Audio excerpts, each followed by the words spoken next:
بەناوی خۆم و ڕێکخراوی ئازاد بوون بەخێر هاتنی سەرجەم میوانە بەڕێزەکانەکەم. بەڕێزان خۆتان نەزانن کە ڕێکخراوی ئازاد بوون بۆ خۆی پرۆژەی ساڵۆنی فکری هەیە بە گوێرەی ڕوودا و ئەو ئیڤنتانی کە ڕوئەیەت کۆڕ بۆ ئەو بابەتانە ئەگێڕێت و لەو چوارچێوەیەشدا ئەو ڕووداوە کتوپڕی کە لە ڕۆژئاوای کوردستان ڕوویە و بۆ باوەڕێی ڕێکخراوی ئازادبوونیش وەکو ڕێکخراوێکی مەدەنی کە کوردستان یەک جەستەیە و هەر پارچەیەکی ئەو جەستەیەش ئازاری پێبگات و برینار بێت هەموو پارچەکانی دیکەشی ئازاریان پێ ئەگا و بریندارە بن لەم چوارچێوەیە و لە بەرچاوگرتنی کاری مەدەنیانی خۆی لە دەرەوەی کاری تەواو سڕف سیاسی یاخود سەربازی زنجیرە کۆڕێکی سەرپێ خستووە لەژێر ناونیشانی کوردستان لە بەردەم گۆڕانکاری جیهاندا و باز لە دەرفەت و ئاڵنگاریەکانەکە بۆ ئەم مەبەستەش میوانداری دوو بەڕێزی کردووە دکتۆر سەلاح عەزیز لێکۆڵەر و ئەکادیمی. دکتۆر گیا من تەلەبەی خۆشتم پەروەردەی دەستی خۆتم و هەروەها بەڕێز محەممەد ئالا نوێنەری ئیداری خۆسەر لە هەرێمی کوردستان. دکتۆر سەلاح باز لە وردەکاری زامنکردنی ڕێکەوتنامەی حکوومەتی سووریا و هەسەدە ئەکات و ئەو لایەنانی کە بۆ ئێمە ئاشنانین ڕۆشن یەکاتەوە و دکتۆر محەممەدیش باز لە پرسی کوردەکان لە بەردەم ئەو گۆڕانکاریە گەورانی لە جیهان و ناوچەکەدا بە دیاریکراویش لە ڕۆژهەڵاتی ناوەڕاستا ڕوئەدات. جا من ئەمەوێت پێشەکی لە دکتۆر سەلاحەوە دەست پێەکەین ئەمەوێت کورتەیەک لە بایۆگرافیای بەڕێزیان بخوێنمەوە. دکتۆر سەلاح دامەزرێنەری زانکۆی کۆمارە، هەروەها دامەزرێنەری زانکۆی کۆمار بووە و سەرۆکی بووە، هەروەها ئێستش بەرپرسی بەرنامەی کۆمارە بۆ کەشەپێدانی کوردستان، هەروەها سەرۆکی دەستەی گشتی بنکەی ژینیشە. دکتۆر گیانەوە دەست پێەکەین و 25 دقە لە بەردەمات فەرمون. زۆر سپاس بۆ ڕێکخراوی ئازاد بوون بۆ ڕێخستنی ئەم پەناڵە. من ویستم بەڕاستی زیاتر لەوانەیە کاک محەممەد دەست پێ بکات زیاتر پێش منیانێ چونکە ئەو لەوانەیە وردەکاری زیاتری لابێت، بەڵام من کە منیان داناوە ئێستا ناچارم دەست پێ بکەمەوە بۆ شێوەی کە ئەمەوێت ئێمەی کە با بڵێین هەفتاکان و اتفاقی جەزائیرمان بینی بەڕاستی زیاتر نەمان تێناگەیشتین وەزعکە چییە، هەتاکو گەیشتن ئەمریکا و دوایی دەستمان کرد بە خوێندن اینجا زانیمان کە چی ڕوویە لە ئەو بەشی یەکەمی با بڵێین نیوەی یەکەمی هەفتاکان. بەڵام ئەلحەمدولیلا ئێستا بە بۆنەی ئەم ئینتەرنێت و سۆشیال میدیا و نیوز و ئەوانە ئاگاداری زۆر وردەکاری هەموو تقریبەن وڵاتەکان نەبێت و لەوانەیە خوێندنەوەیەکم هەبێت من بۆی نەقتە جیاواز بێ لەگەڵ زۆرینەی ئەو بەڕێزانەی کە شدەنووسن یا ئەو کەسانەی کە چن بۆ مزاهرات و پشتگیری و ئەوانە و هەر لە ناخی با بڵێین کوردی سووریاش کە چی ڕوەیەت، چونکە خوێنەوەی من لەوانەیە ئەتیمادی کردی بێ لەسەر ئەو ئەزمونەی زیاتر لە 50 ساڵ لەو کارەیە ئیشمان کردووە، ئەگەر لێرە بێت ئەگەر لە ئەمریکا بێت و هەموو بەشەکانیش تقریبەن با بڵێن شخصی یەکەم و دووهەم و یا جیلی یەکەمی حیزبەکانمان بینیوە و لە کاتی گفتوگۆشە بەڕاستی قورسەکەی لەوانەیە ئەو کاتە بێت کە گفتوگۆکەی لەگەڵ کەسێک تا دوێنێ ناوە دوشمن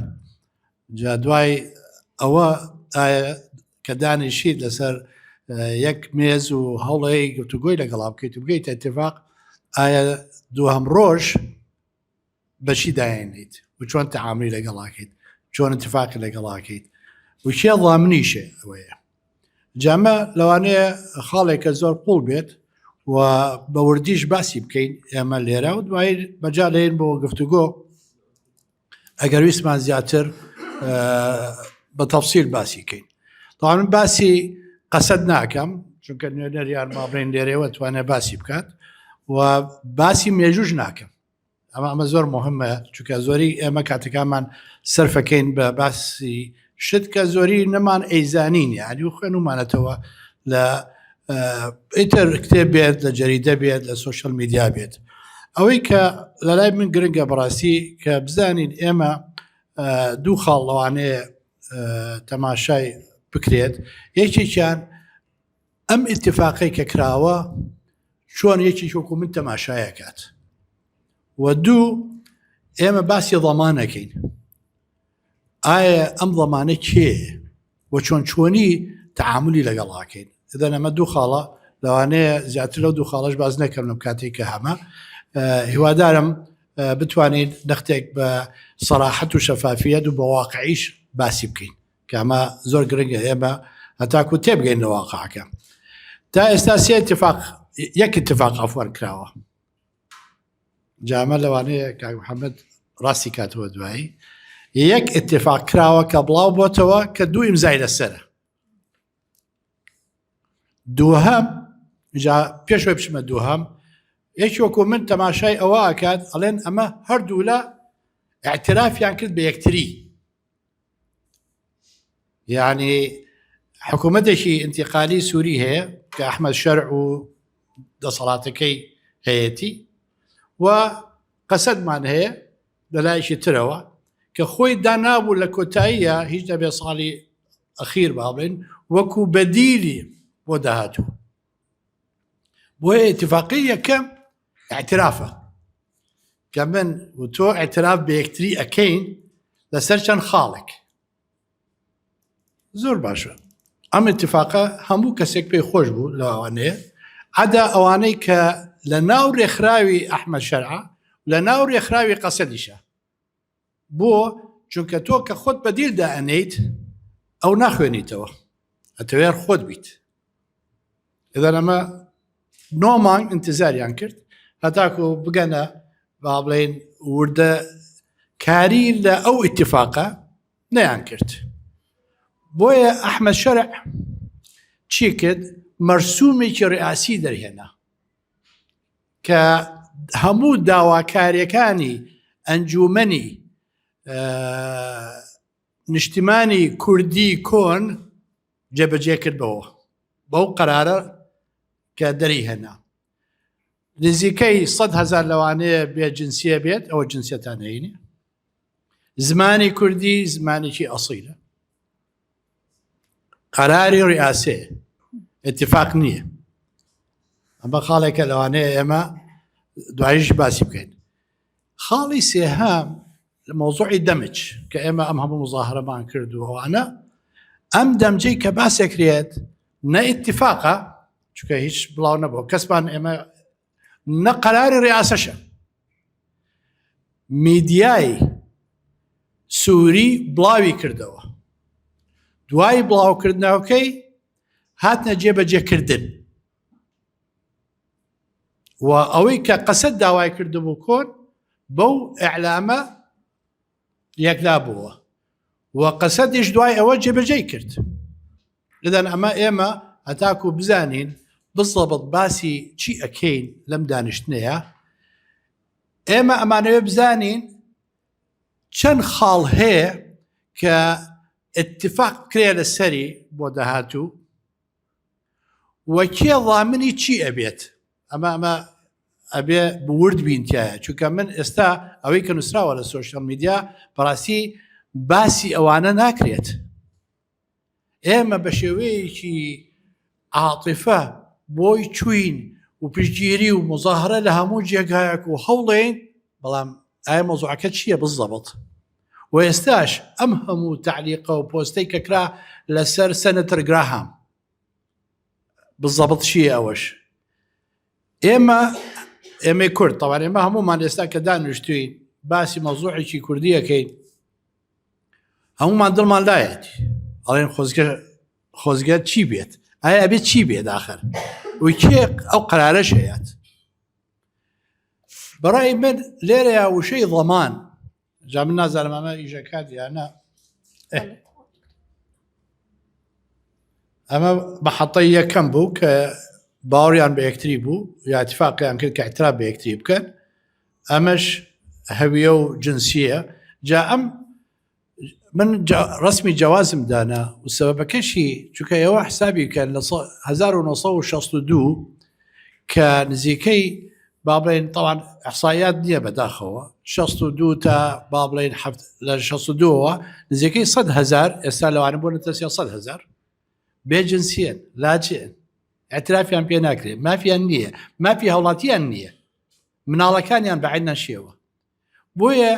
کە تۆ بە قەرارێکی ڕێاسی وابزانم زۆر ماوەیەکی کورتی دانا کە هەمووی تەواو بێت ئەم مەوزوعە بۆیە تۆ حەلی مشکلەی نزیکەی 300,000 کوردت کرد طبعا لەوانەیە جێبەجێ نەکرێت بەم شێوەیە کە ئەمانەوێت بەڵام کە قەرار دەرچوو دەستیان پێکرد بە وزارەتی ناوخۆ ئەبریان بۆ هات کە جێبەجێ بکەن لە ماوەیەکی کورتە هەر تەواوە بێتەوە باشە اعترافی بەهوی کوردی کرد کە من کوردم ئاخرام کوردە کە باسەکرا کۆن کوردم یعنی کوردی سووریم زۆرترین ژمارەی کوردی سووریا لە دیمەشق حەلەب حمصە بێ ژمارەکەیان وەکو کۆ زیاترە لە ژمارەی کوردی حەسەکە ئەمەش حەسەکەش دوو بەشی تایە شار و پارێزگا چونکە حەشارێکی عەرەبی زۆرمان هەیە لەوێش لە خوارووی با بڵێین حەسەکە ئێمە لەمەیە ئەمەی کە ئێستا بینیومانە و بە زۆر پێمان قورسە ئێمە ئێستا کە تەماشای خەریتەی ئێستا ئەکەین ئەم ئیتیفاقیاتانەی دەمج طبعاً ئاساییش چووەتە شارەکانی کوردی بە شێوەیەکی ڕەمزی 150 ئەندامێک چووە بەرامبەر لەوانەیە 500 ئەندامی ئاساییشی کوردی تیابێت پێشمەرگە یا با بڵێن هەر ئەو سێ لیوایی لە حەسەکە و لیوایەکیشەوە ئەمە فەیلقی 6 ئەلەساس دروست ببێت دەبانە لێرەیە ئەمە ئێستا دەست پێکرێت طبعا ئێمە زۆرمان پێ ناخۆشەکە بینین قوواتی سووری ئەچێتە هینێکەوە جێگایەکەوە چەکی تایە یا ڕسمی کوردی تایە و بەناڕێزی تەعاملی لەگەڵاکەن ئەمە هەمووی عاتفیە بەڵام ئەمە هەمووی تەوەقوع ئەکرێت یانی هەمووی دیارەکە ئەمە ئەبێش بەو شێوەیە چونکە عەقڵی جێیشی ئەندامی جێیشی سووری تازە نەگۆڕاوە لە کاتی داعشەوە تا ئێستاوەنە و بۆ ئەوان ئەگەر تەماشای مستەڵەحەکات بکەنەوە هەر بە دوو وشە تەعاملیان لەگەڵ کوردەک لە کاتی شەڕی با بڵێن حەلەبە بە دوو وشە وەسفیان کرد کافر و سەگ ئەوعاو ئەوعاو ئێمە طبعاً دڵمانشتێت پێمان ناخۆشە بەڵام پەروەردەی ئەو کەسایەتیە کە ئەمە ئەکات هەر کۆنە یعنی شتێک نییە تۆ لە ماوەیەکی کورتە بتوانێت بیگۆڕیت عەقڵیەتەکە ناگۆڕێت وەکو عەقڵەتەکەی ئێمەش ناگۆڕێت عەقڵیەتی ئێمەش ناگۆڕێت بەرامبەر ئەوان یانی ئەگەر تەماشای نووسینەکان بکەیت چۆن ئەنووسرێت دژی یعنی ئەمە تاکو پێش اتفاقەکە هەر بیانوت جۆلانی اتفاقش کرابوو هەر بە جۆلانی با بڵێن قیاداتی کوردی تەعاملی لەگەڵاکە ئەم عەقڵیەتە دەوانەیە ئەم جیلەش نەتوانێت چارەسەری بکات بۆ جیلێکی داهاتوو چارەسەری بکات من ئەمە فقط یعنی شتێکی کەمە کە ویستم بۆت ئەو اتفاقە و ئەو ڕێاسەوە ئەو شتانە باسی بکەم هەتاکو بزانین ئێمە باسی چیەکەین ئێدەن ئێمە باسی سێ شتەکەین لەوەقع یەکێکیان گروپێکی چەکداری و ئاساییشە و یەکێکیان مافی کەڵتوری و زمانی کوردە بە شێوەیەکی گشتی و بەشێکی اقتصادە لەبیرتان نەچێت اقتصادی سووریا اقتصادی ڕۆژاوا بەدەست قەسەد بوو نەوتەکە بەدەست ئەو بوو یەکەم شتیش کە تەسلیم کرا نەوتەکە بوو و دوێنێ وازام دوێنێ شێفرۆن ئەمریکی اتفاقی کرد لەگەڵ حکوومەتی سووری کە نەوتەکە ئەوان مەسئول بن ئەمە بەشە با بڵێن بەڕێکەی لە جەزیرە بەشی ئاوەکەش لە بەحرە با بڵێن ئەوە قەتەر سەرپەرشتیەکات ئێدەن اقتصادیەن قەسەد يعني هر ئێوە نازانم ئەگەر تەماشای ئەوە بکەن ئەگەر ئێستا کە ڕەبط کرا بە حکوومەتی سووری ئەگەر حکوومەتی ئەمریکی مەعاشی ئەو پێشمەرگانە نەیات و حکوومەتی سووریش مەعاشەکە نەیات چییە بێت؟ نزیکەی وابزانم ئەوەی کە لەسەر حسابی حکوومەتی ئەمریکیە وابزانم 19,000 ڕەوانێت تۆ ڕاستی بکەیتەوە دوای ئەوە بەڵام هەموو کەنەوتەکە چوو ئیتر سەرچاوەیەکی داراییان نییە بیان بە مۆزەفی عادی بە پەروەردە بە تەندروستی بەوانە هەموویە بێ دەگیر بکرێ لەگەڵ حکوومەتی شەرع کە باسی بەڕاستی ضەمانەکەین با دەست پێ بکەین بە ئەمریکا و ئەوروپایە کە ئەمانە دەرەوەن و هەرەو دوانەش بوون با بڵێن زۆر پشتگیری قەسەدیان کرد ئەمریکا بە ئاشکراوەتی من ضەمانی ئێوە ناکەم ئێوە دروست کران هاوکارتان بووین پارەمان نا بۆ ماوەیەکی کورت بۆ هەدەفێک گەیشتینە هەدەفەکەی ئێمە ئێتر ئێوە بگەڕێنەوە بۆ ناو سووریا طبعا ئەوەنە نووسرا لەسەر سەنەتەر گراهام و تەکساس ینی با بڵێن ساوت کارۆلاینە لەگەڵ تەکساس ئەم مۆزوعە نامەوێت ینی زۆر خەڵک زۆر بە جوانی نووسی وتیان جادەرە نین بە ناوی ئەوان زۆر شتیان وتیانی باسی کرا جەماعەت من هەر بۆ تێگەشتنی بەڕێستان ئەم مۆزوعە چونکە ئێمە زۆر هەڵمانە لەگەڵ کۆنگرس کاتی خۆی لە ژنەی دەرەوە هی شیوخ نزیکەی 20 تا 22 ئەندامە لە ژنەی دەرەوەی کۆنگرس نزیکەی 50 ئەندامە ئەگەر سەنەتەر طبعا لە ژنەکە ئەڵێ ئێمە با بچین حیمایەی کورد بکەین طبعا حیمایە وشەیەکی زۆر مەتاتە حیمایی چییە کێ بزەبڵ تۆ ئەڵیت ئەبێ چەکت نەمێنێت ئەبێ ئاسایشت بەشێک بێت لە وەزارەتی ناوخۆ زمانی کوردی ئەوە ڕێعاسە دەرچووە بزەبەت حیمایەتەکە چییە ڕوو نییە ئەو وشەیە ئەگەر تەزدیق کرا لە مەجلس با بڵێن لە شیوخ و لە کۆنگرس لە نواب ئەچێ بۆ ڕئیس مافی ڤیتۆی هەیە و دیارە لەم ماوەی ئەمای بینی کە ئەحمەد شەرع ئەو شتانەکە کە بە دڵی ترامپە و بە سەراحەت پێی وتون بە قەسەد لە ڕێگای باڕاکوانە هەمویان کە ئێوە لەگەڵ اتفاق بکەن لەگەڵ ئەحمەد شەرع ئەم طبعا ئەگەر دوو لەسەر سێی کۆنگرس قەراری یا پشتگیری ئەم قەرارەبات ئەو کاتە ئەتوانێت تەرەقەتی ڤیتۆی ڕیاسە بات ئەمە 6 مانگ تا زیاتر ترکراوەتەوە پێچێت هەتاکو جێبەجێ بکرێت 6 مانگ زۆرینەی کۆنگرس زۆرینەی شیوخی ئەوێت ئایا ئێمەی کورد ئەگەر کوردی خۆمان بین باڵێن هەرێم بین یا کوردی سووریا بێت یا تورکیا چۆن تعامل ئەکەین لەگەڵ نزیکەی 20 سەنەتەر و 50 کۆنگرسمن ئەمە یعنی من تا ئێستا شتێکم نەبینی نە لە قیادەی کوردی بەڕاستی لەسەر ئەم خاڵە هەر ئەوەنە ئێمە یعنی ئەوەی کە ئێمە ئمزامان کۆ کردەوە تقریبا 250,000 بوویانی و ئەمڕۆ شەمەیە ینی کە کۆبوونەوەیەک ئەکرێت لە ئەتلانتا و با بڵێن چرکە کۆنگرسمەن و ئەوانە بانگەکرێت بۆی جالەی کوردی باڵێن لە ئەتلانتا ئەمیشاکات ئێمە تا ئێستا نازانین داواشیەکەی جەماعەت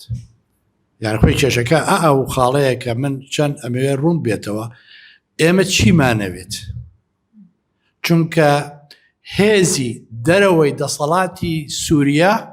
حکوومەتی سووری قەدەغەیە ئەمە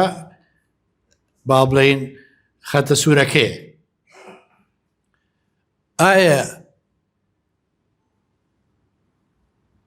YPG من ئەوە ئشارەتیان بۆیە YPG لەگەڵ YPJ انتظاری چی ئەکەن؟ انتظاری ئەوەکەن حکوومەتی ئەمریکی بیان پارێزێت ئەگەر لەو خەیاڵەیە بن لە وەهمان، بەڵام ئەتوانێت بیان پارێزی بە شێوەیەکی تر. طبعاً ئێوە ئەکید هەردوو وڵاتان بینیوە، منتاڵەتی هەردووکتانە بینیوە، ئەمە زۆر زەحمەتە بەیەکەوە ئیش بن، یانی ئەم هێزە بەڕاستی زۆر زەحمەتە بەیەکەوە ئیش بن.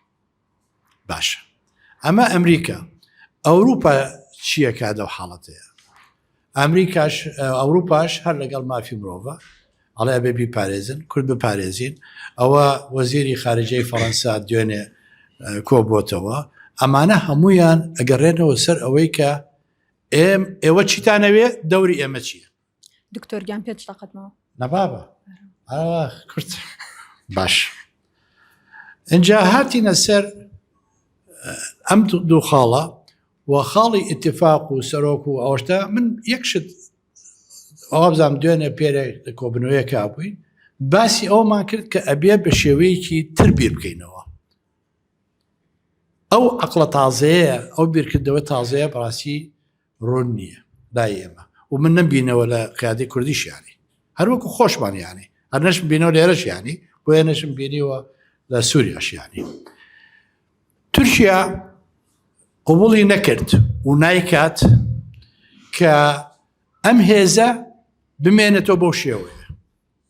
بۆیە ئەبێ چارەسەر بکرێت و چارەسەریش دیار نییە چییە تا ئێستا. حەلێک هەیە، حەلی ئەفغانی، ئەوانەی کە لەگەڵ ئەمریکا ئیشیان نەکرد، ئەوانە ئێدەن 19,000 20,000 دەرهێنە لە کوردستان بی بە بۆ جگایکی تر. ئەمە حەلێکە و بە دووریشی نەبیننەوە. حەلێکی تر هەیە کە واز بێنن، بەڵام ئەگەر وازیان هێنا کورد بە شێوەیەکی ئەم زۆر زەعیفە بێت، خاستەن کوردی سووریا، چونکەوە تاکە هێزێک بوو ئەم ساڵانە داوایە کرد. تاوان بە دیریان داناوە، هەر سووریا و تورکیاش بە دیرەکەی داناوە. ئەویش ئەنجومەنی نیشتیمانی کوردی لە سووریا، هەر کۆبوونەوەشیان هەیە و ئێستا و چی ئەو قەرارەی با بڵێین هی هەویە و جنسیە هەمووی ئەوان بوو. شتێک هەیە من نازانم بۆ نەیان کردووە تا ئێستا و هیوادارم بکرێت، یانی کوردێکی زۆر بەتوانە هەیە لە شام و لە حەلب، وەکو سیاسی، وەکو ڕۆشنبیر، وەکو تاجر. ئەمانە هەمووی دەرەوەی بازنەی قەسەد بوون. هەوڵیان نا لە 2015 یەکتری ببن، یانی بێکەوە ئیش بکەن، نەیانتوانی تا ئێستا. بەڵام ئەگەر تەماشای بکەن عەقڵیەتی کوردی سووریا، ئەوەی کە نازانم چێ سەردانی سووریای کردی بێت، عەقڵیەتی کوردی سووریا دیمەشق زۆر جیاوازە لەگەڵ عەقڵیەتی کوردی حەسەکە. بەڵام ئەو بەڕێزانە زۆر ئەوانەی لە حەلەب و لە شامن زۆر دەوریان هەیە، چونکە حکوومەتی سووری سقەی پێیەتی. ئەوان بەشێکن لە مەشروعی سووری، مهم نییە کێ بێت، یانی مهم ئەوان جگای سقەن، خەڵک خۆشیان هەیە. ئەمانە دەوریان نەبووە و ئەبێت دەوریان هەبێت. دوو، دەستوری سووریا. دەستوری سووریا تەوان بە هیچ شێوەیەک من ئەوەی کە زانم مەجالی تیان نییە بۆ پێشمەرگە، هیچ مەجالی تیان نییە. و ئەو مافانەی کە دراوە لە قەراری باڵێن سەرۆکی سووریا جنسیەکەیە تاوا بێت، هەتاکو دەستور ئەوا بێت ئەو جنسەکەیان ناوەتاوە بووێت. مێنێت زمانی کوردی. زمانی کوردی من ئەر پێرش لە ڤژن ئەم باسەم کرد، وتم ئێمە کوردستانی عێراق فەشەلمان هێنا لە وەسەط و جنوب، چونکە زمانی دووە لە عێراق، یانی بەڵام ئێمە فەشەلمان هێنا چونکە مامۆستای کوردمان نییە بچێتەوێ. حکوومەتی سووری ئەتوانێت بە شێوەیەکی دیبلۆماسی ئەمەش زەعیف کات وتصور ناكم لدستوري سوريا تازة وشي زماني كردي بزماني كردي بيت لو أنا بيت زماني أقليات كشمولية كات بيقومان يعني بلام أو صفة خصوصية كرد بم قرار الدستورية بم قرار الرئاسية برواناكم نقل بيبوشي ويبو دستوري سوريا تازة جاء أما يعني إما لو أنا يعني كاتكم طوابو بيانا ميزر هين بم نقلتانا خالك هي أم سلايدة آخر سلايدة إما الجغرافيا يعني لكونفرنسي لوزاني صد صال وتم إما زعيف الجغرافيا جماعات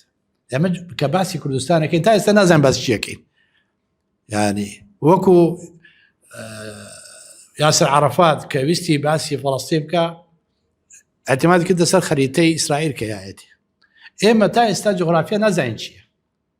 سنورة كده شو دانين يعني وزمان اما زماني كردي امش شيكه بالمناسبه يعني او اعترافي كردو بزماني كردي بلام بتش نسينك نسيني لاتيني يا نسيني عربي رازينا نسيني لاتيني او جايه كاتو دستور ابي إشي لسربكات وبتايبت كردي حلب وكردي دمشق اوان اگر توانيان هولشي زوربن وايش بن لسر اوا تصور اكم كشتيك دركبت قسات البيل بيرما نشر جماعات يعني اقصانا كاكم واي بي جي واي بي جي جوانترين نموني كرديان بيشارنا لعالمه كما اشتكى بو خومان بو دلمان بو عاطفي خومان زورمان بيخوشه يعني و حلشي اسان بو امنيه بلام عالم متفق لسر حكومتي احمد شرع وشنكسك يعني البيريش باسكرا كاما بشت بستين باسرائيل احمد شرع اوي كتنازلي كردوه باسرائيل قد كردنا توانا تنازلي بوكات بويا مصالحي احمد شرع لقل امريكا واسرائيل وماويتي كرتا لقل دول عربي ولقل اوروبا بردوامه اما اشتك بيوتري يعني القوى الناعمه هذه نرم بزيركي چون بكار بينين لم مرحله زور سپاس دەست خۆش دکتۆر گیان زۆر سپاس بۆ دکتۆر سەلاح عەزیز ئێستاش ئەڕۆینە لای دکتۆر محەممەد ئاڵا کە بەڕێزیان نوێنەری ئیداری خۆسەرن لە هەرێمی کوردستان هەروەها باز لە بارودۆخی جیهان و ناوچەکە و کاریگەریەکانی لەسەر پرسی کوردەکە کاک محەممەد عەفووتی مەڵێ دکتۆر بڕوانامەی هەیە لە فەلسەفەی سیاسی هەروەها خاوەنی چەندین بڵاوکراوە و دوو کتێبیشە بۆ گۆڤارێکی ئەڵمانی بە زمانی عەرەبی دەربارەی ڕۆژهەڵاتی ناوەڕاست دەنووسێت و کتێبێکیشی لێرە هەیە دواتر توانن کتێبەکە بە واژوی خۆی وەربگرن دکتۆر گیان فەرموو سپاس گەشەخانە ئێستا پێ داوەتێ وەکەرێک سپاس گشتیەوە ڕاستی خافترین من زیاتر ئەزوڵام میدی سوڕانیۆ من وە بخواستەرانە زمانە خۆی کورمانجی ئەفریقی باوە از اینکه عربی جدی خدمت و انگلیسی جدی بود دارم کاربرد بگیم و کاربرد فکری خوش بگیم زیادتری بود تفاصیلی و هیچی اتفاقی چه بود از خاطر بحث میجر بود یعنی طریقه التفکیر و امبیجن د سیستما بردا چاوات آبکرم چاو نقاش کیوت نها امتکر ونقاشی بود نها وجرات نافین در تخ یا کرم تایلند سوریه دا و تایلند نها کرده دا دبیجن ایدی پیشاوش کرده چی کدای داره یا وجرات نواراس کدای داره جدا که این نقاش بریده به 400 سال هات کرده کرده من دیست وقت نها کم بینه ملا دیست اروپا کم دبو ایدی چه سیستم که وره آواکرد دنیای جبر يعني جبر از دبینم بود يعني احتیاجی من بود ناس بکن جبر بنها انتدید نقاش و افکار خط تناقض چیونه و شروع بکردن که ای شروع بکردن که سیاسی ولی خیال کردن شروع بکردن که متسارع يعني نکار لانه تش صلاح نبود بدست ندا جبر ولی من سر نقاش بکن نها حتم فیلسوف آلمانی هم بود که هری دوره فردریک هگل بود شد دود هر دم دنیای دا دیروک جغرافی که دبینه و ملت کی پیشنهاد که کنه به هدفی دیروک بجرمه مثلا مثال نمونه دم مدرن پیش کتی یعنی کپیتالیسم پیش کتی مثال آوتینه غربتینه و دبیجه آلمان و دمه پیشنهادیا و کپیتالیسم میکنن باش باید هناك فيلسوف معروف مفكر درجي ذاك يعني أليكس دوتروفيل فيلسوف كي أمريكي بيقولنا أرى يعني هيجل راس بقول أما أمريكي وجهنا بيشارك فكرة نا ألماني بيشارك فكرة هذا يجي يعني هدفك خارج مش يعني لا أما حرتم بالدنيا ده يعني دمك ديروك ده ملتك تقدر يعني جغرافيا تقدر قد أو أرتخ إيدي كانوا بيشانكتيا قد مرحلة كأنه بكى نهار رجلات نوارست أتي اختيار كرن وقت جغرافيا هاتي اختيار كرن بوجبو قد أمكارن بيجن أمكار مرحلة إنه إيش جهانه ده ورده که وره بیل کرن یعنی ده جغرافیا رجلات نواراز ده که وره اختیار کرن ایدی غرب نکاره ارتاق تو پروژه سراراس بکه یانجی لانه حتی ده بیجن ده غربه دانها کپیتالیزم و لیبرالیزم ده ازما که بنیوی را در بازه بیش بروینها بری خدانه رجلات نواراز چاوا کاربن چارسری که جبو جیهان عربین أبجي نت معناه قلت أول علاقة خب يعني تكلي خب قوات وزعجبين دلينه يعني اختيار الجغرافيا فرد تكلي خب دلينه ده ما قلت از بحث صفات تشتيد كم جبرجو وقت من قلتي نقاش كي هنا وقت شو نها نقاش دكن ده بري في بينس الصال ده هاد ديار كرن ده ما قلت ملات كي كجن سيستمي كنيسة كدر بس سيستمي نتهو دولات بيبا اب نقاش هاد كرن يعني هناك بج انسج مروفاهيه وهناك بج غربه دقوتن ام امبراطوريات يعني ام محفظه يصير امبراطوريات او بكن هناك بجي دقوتن ام درباسي سيستم نتو دولات بن يعني هنك وجود ام سيستم اقطاعي اي امبراطوريات اي كنيسه وغريداي ام وك ويب مينن هنك جوجود ايدي ام برب مودرن درباس بن برب نتو دولات درباس بن اب نقاش الاوروبا كرن نتيجه ونقاشي معاهده نابلين معاهده وستفاليا صالح 1648 تشتكي هنا چبو يعني بري ويب 400 سال اب نتيجه ونقاشي قاد كرن اب نت معنى قد ودمه دا وكنها ام بحثين اكتشتاد كن ايدي نتو قومي يانجي نتو پرست يانجي ام ببين نتو ديمقراط اب نقاش حرتم هبود ودمه دا اما دما گوگو هرتن دنیا دا چبه مجبور دبه هنك تشتا بوكهره يعني من مثلا دما قلت از بحث دكم دم معاهده وستفاليا ده غرب سيستما غربي امبراطوريات بوله اما زاني گوگو هرتنك چبو مجبور بي گوهرتنك اتخاذ چك ايدي درباسي نتو دولت ببه عيني نستر بي عيني وين خوشا هنت دهات چكرن لأما غرب دا چاوات آواکرن غرب کانی گوت شورشا خو بردوامی اکتدا چه بکره یعنی کانی سیستم دولت این تو پرس کانی با آوا بکره کاری هنگ تشت لسر اساسی ولات آوا بکره کانی هنگ تشت به پیش بخسته ام ده رجلاتنا ورازده اب پروژه ما وک نتیجه بر من نه ام ده اصلا مقدمات را در باسی بتشتی نبود جبر و پروژه نتو پرست یعنی پروژه الدوله القوميه دماغو گیش جمع وكني بروجا كيش دما نا بروجا كي اساس بو نا بروجا كي قد امتيرا دحمو تقاطعات ورا درباس بون جبروا تكبو اخفى ما مستتبه تمام جبر ويجي يعني افجي لوازبونك د ملات الرجلات انا وراس دابو جبر اف يعني برزغريكين او تقاطعات او مراحل بيواجهوا قد غرب جيشت يعني مفهومي نتو دولات امترا درباسنا بون جبر مثلا تم دبيجن رجلات انا وراس دا نيف دولات هات افكرن نيف ولات هات افكرن جبر جو ما ام دو بيواجهنا را جيشتيرا درباسنا بو جبر حتى نها مثلا کسایت کی پرس بکه داماد تبیجه چیه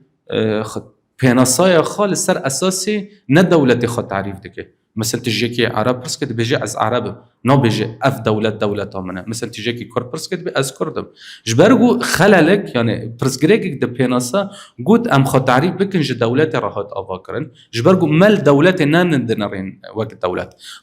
ده فيدا منها ام دي جيان دكن بمرحله يقولها ام جيان دكن ايدي اف مفهوم هاتي خراكرن يعني ايدي الدولات تنا يعني مثلا ام بيجن نها بريد صالح ده حزاريبا الشري نهاتن درس كرن لرجلاتنا وراس تشر ندبون يعني نشري روسيا الهمبري اوكرانيا بري صليط حزري كاني بيبا نشري امريكا العراق نشري قد نها سوريا دا تكرن تشر تنكالي بكراج برجو حتى ودمه سيستمي دولته سيستمك خرط بي نتيجه معاهدات الدولات نتيجه معاهدات اساس اي ويستفاليا حتى ودمه دا خرط بي بشتي صليط ده حزري ايدي دنيا جشت نموذج او جشت قناعت که اف سیستمی دولت هاتی آوا کرن ادی نکاره بردوام یا خاطشه بکه اب آخافتنا نگوت ولا هی گوت ام هاتن دوی داویا داناز دکن اب آخافتن همو انسان زاند غربتا گشتن اف قناعته یعنی مثال که بودم نمونه که اگر گو سبدا آخافتن کتر چید بید بیجن ادی احتمال گوت داعش برای خواب عراقه کی داعش دمنعین كون خب بده بري خب بده عراقي وخر ايدي شاركي تي دوري اوكران ودنيا نوف هفكبه ده معناه قلت سيستم قلت هاتين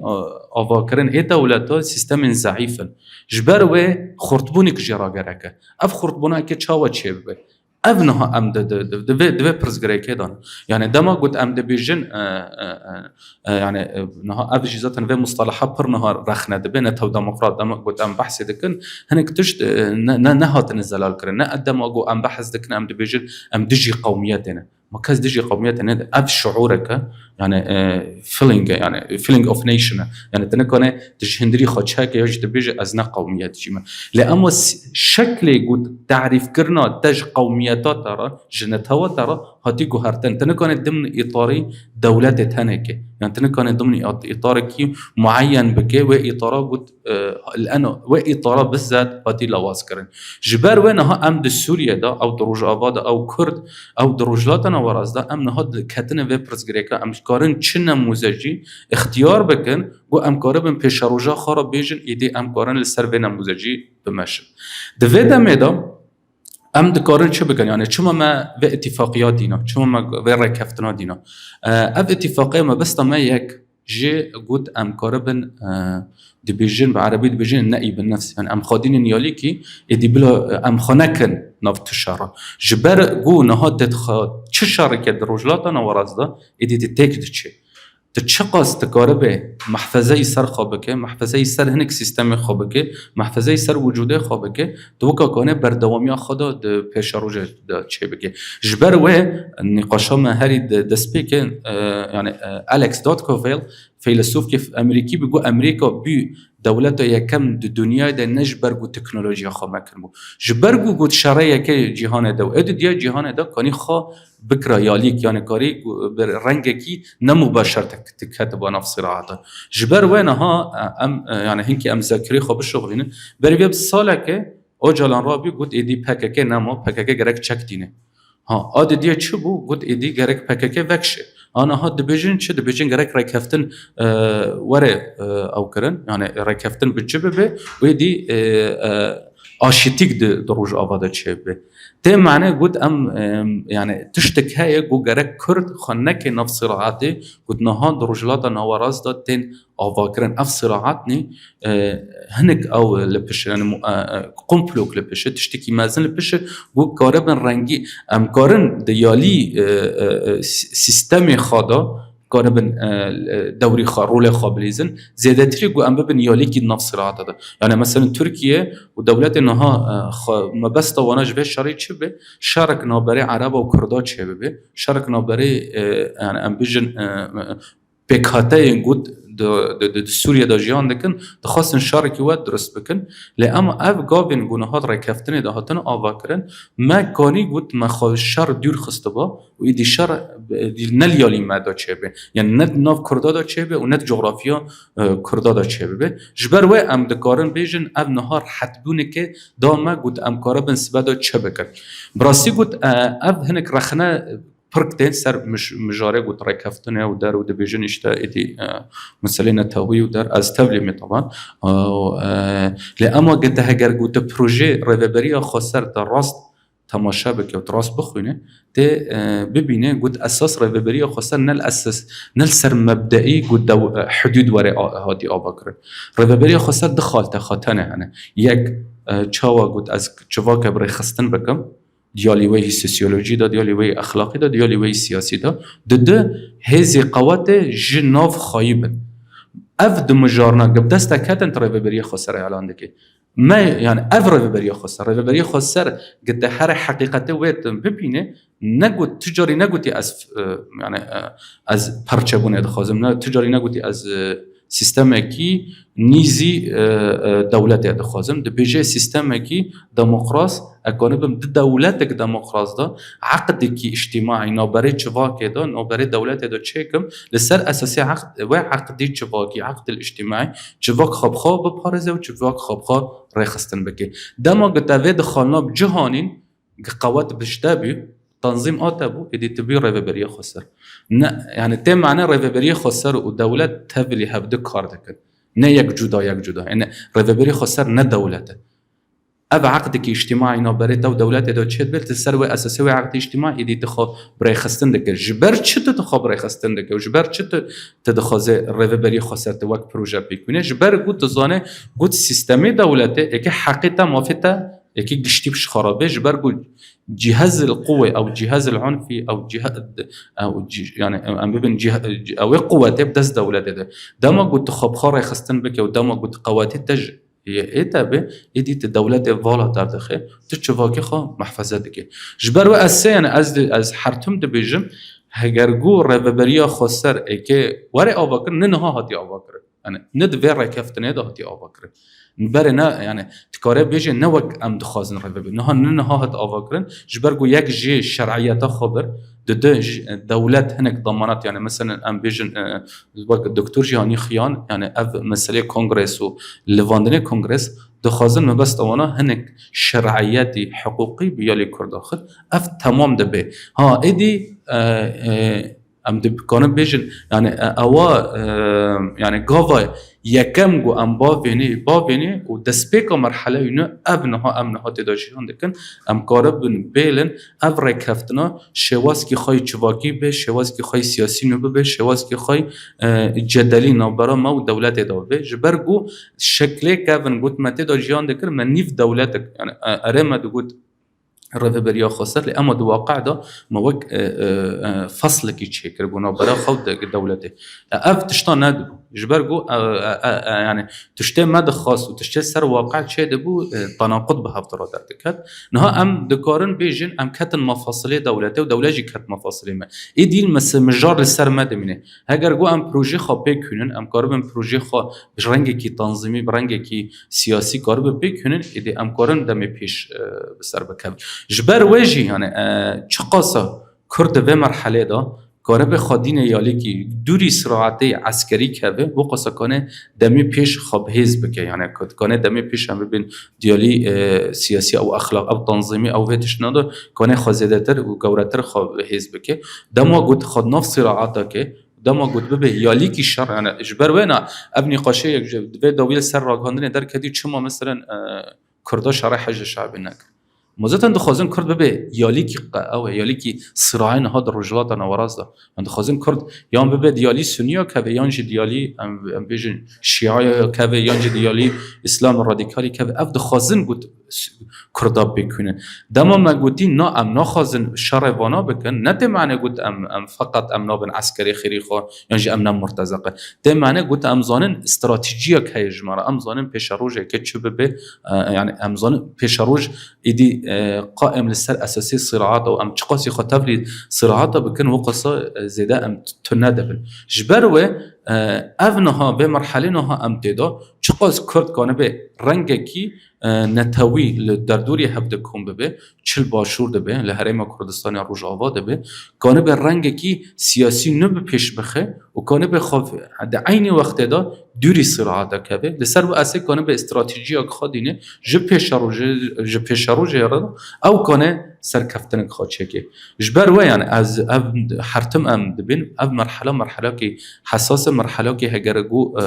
یعنی کردواری تدا گرکه جبر گود ناسنامه لداوی حرتم تج شکل من اشکال عبادت خلاص که یعنی دما گود کرد در دوری هفته کوم به کنه مرحله عبادت در باس بکی جبر وجی نها اف تشته نها دبن ذاتن یعنی اف کمپلا خواستن یکسر یک جی پروژه گود د سوریه دهاتی آوا کردن او به تک بچه دو جی او که شرخ کد نابرای کردادا چه بکن یعنی دربون کد ناب یالی کردادا چه بن جبر به نها اوی ما تحدی ما چی ام هردو او والا درخن یک جو کمبینا ما در دوری هفته دلی گود او لیستوکیل سر کرداهاتی آوا کرن و کردا تخن صراع که ما والا درخن دی پروژه ما ام کار بن به پروژه روزانه بش رنگ کنو یعنی ام بپاریزن جبر و یعنی از تم ام دبین یعنی از دبینم گود تشتنه هاد روج آوادا بویه نه دویا تشتای دویا هنک تشتا بو اره راسته لأما بدایتا هنک تشتاجی و بدایتا جی بهتری گود شرده که وره چاره سر کرن اکد رنگ کی دموکرات دا رنگ کی آشتی رنگ کی ام بيج جدلی که وره آوا کرن جبر و یعنی از ام کارم بیجن ادی ام کتن قناق کنه قناق سیاسی لأما دیسا ما ترسی هنه يعني نتیجه دا تد يعني إدي ديروك رجلاتنا وراس اختيار كري قد صراعات به يعني بجغرافيا صراعات جبر وجي أما يعني أما هنك صراعات راجي درباس ببن لأما أي قد نهام ببارزة أم تقارن بيجن بروجين ما مشروعين ما يعني أب تشتاجي جركن أم حرتم زانبن تجاري الدنيا دا دكتور جان بنش دقت بس دقيقة الدنيا جدا تجاري الصراع يجي ام بين الرياده الدوليه سر اساسي اقتصاد ايكونوميك نادي افكر ابا خافتين كي راغاندرين دما بيستي اخافتين كي جي ماركسيزم تشيكر تم حرتم الرياده الدوليه لسر اساسي فكراندرين تي افكر يعني امريكي نبي امريكي جبرجو فري امريكا بر ما بري الصين جي هنا الصين بخبر قد امنكن الرياده الدوليه امنكن ببن الزعيمه عالم جبرجو قد الرياده الفكريه نبدا اسمها ده نظم هاجر الرياده الفكريه من تيجيشتني يعني ام فيجن الدور الحضاري للمشكله دي سمى بعربي واقول لذلك يعني الرياده الفكريه حرتم اكي هابه يعني جبر ويجي لما قلت ام دبيجن تقارب رولي خا د بيشروج دبليزه ده معناه تقارب تشاو كان الرياده الفكريه المجتمعات العربيه زرس باش تعرف بينش دقت ما بو بينش دقت ما تمام جبر ويجي انا ها في او اختصاص بخا كشخص تابلي نابم ومن يعني اوي مجي هنا يعني من السرفيجي برت اكيد كري هناك دبيجن دي ما بس امريكيه ينجي ترامب بزنس مان انا تشتكي خاطر ترامب نه بزنس مان ترامب عقليه استراتيجي ند فكره بعقليه الاستراتيجيه ن دخازش ترى بك تبقى بزنس مان لا اما دورت هذا هناك سياسات يعني سياسات خا تمرير دك جبر وجي اف دبيجن اساسي الدنيا اقتصاد وايكونوميك نا اساسي الدنيا او جهرتني جو الدنيا دا تشد من السر اساسي كي فكري جبرجو حتى الليبراليزم هاك ما قلتي انا هذا ازماكي بنيوي را در بازبه دخازه خا جنوبا آوا بكي ترامب لينش يعني فيري ترامب ده مصطلح كي بر حساس استخدام كر جو الرأسمالية الإنقاذية جو أم جشتن درجة كي إيدي رأسمالية بالرنج خاي كابن نكون ما بباريزه جبر وجراليزم بجهرن أم رنج كي دنج كابيتاليزم راتشيكن نابلينا الرأسمالية الإنقاذية جبر و أو زانن يعني غرب زانه أوروبا زانه إيدي جشتية مرحلة كي التدهور ده تشهد به يعني جشتي زرواخا وزرواجي درباس كرجي ذاتن تشتينا هم سرقة عندنا دبينن يعني سرعتي خراب جرا اسماليه زوتن هين تبين از ناخذ از وقت ايكونوميك يعني الشوعي كي ورم خيان از جبرق انا الشوعي لا اما ام حم تبينين يعني تشاو راسماليه تشاو ازمه كي خرا داره والليبراليه جي في نفس الوقت جبروا انها ايدي ديروك ام اختيار كنا رجلات انا وراس اختيار كريه جبروا جرك ام قربن بروجي خاب بيج بخن وام قربن سيستم خاجي محفظه بكن زور سپاس دست خوش بيت دست خوش کاک محمد استش اچین لای پرسیار میانه برزکان هر کسی پرسیاری هیا کەمی کاتەکەی نەیتوانی تەواو ڕوونیان بکاتەوەیشیان ئەو مەرسومە بوو کە جۆلانی دەریکە من هەر پێڵم جۆلانی بەڕاستی چکە هەر جۆلانیە خۆی جۆلانێتی خۆی سەلمانوە و ئیخوان مفلیسینیش لێرە و لە تورکیا و لە دنیای عەرەبی ژەوەنەی کە وەقاحەت و پیسی و خەبیسەتی خۆی سەلمان لە ناو کوردیشا دەرکەوت مارێکە لە ناو کۆمەڵگەی کوردیشا و دژینەتەوەکەی خۆشی چۆنە والحاصل ئەو مەرسومە بەداخەوە لە ڕووی سیاسیەوە گوتم دکتۆر نەیتوانی ورد بچێتە سەری ئەو مەرسومە هیچ بەهایەکی ئەوانەی کە شارەزای قانونی دەستورین هیچ بەهایەکی قانونی نییە لە ڕاستیە بۆ لە ڕووی سیاسیشەوە بۆ ئەم کابرایە لە قۆناغی ئینتقالیایە ڕاگوزەریایە و خۆی کردووە بەوە لە ڕاستیە کەس لە کۆمەڵگەی سووری بە هەموونەتەوە و تایفەکانەوە کۆدەنگیان نەبووە لەسەری لە ڕاستیە لەبەرەوە ئەو خاڵانشی باسی کرد بەڕاستی وایە زۆر مەتاتیە بۆ نمونە مجتەمەعی ئەسیل ئەمە لە قانونە لە ڕاستیە تۆ کوردنەتەوەی دووەمە بە ژمارە و بە خاک ئەوترێ ڕێژەی لە 12 تا لە 15 سووریایە تۆ بەم شێوازە وەسفەکەی ئەتوانی لە پاڵیا بڵێ تورکمانیش مجتەمەعی ئەسیلە ئەتوانی زمانی ئارامی کە لە سایەکە بەویش وا بڵێ ئەمە خۆی ئیشکالێتێکە و من هیچ بەڕاستی پێی گەشتبین نیم و بگرە تەڵەیە خاڵێکی سەرنجڕاشێکی تر کاک دکتۆر ئاماژەی پێدا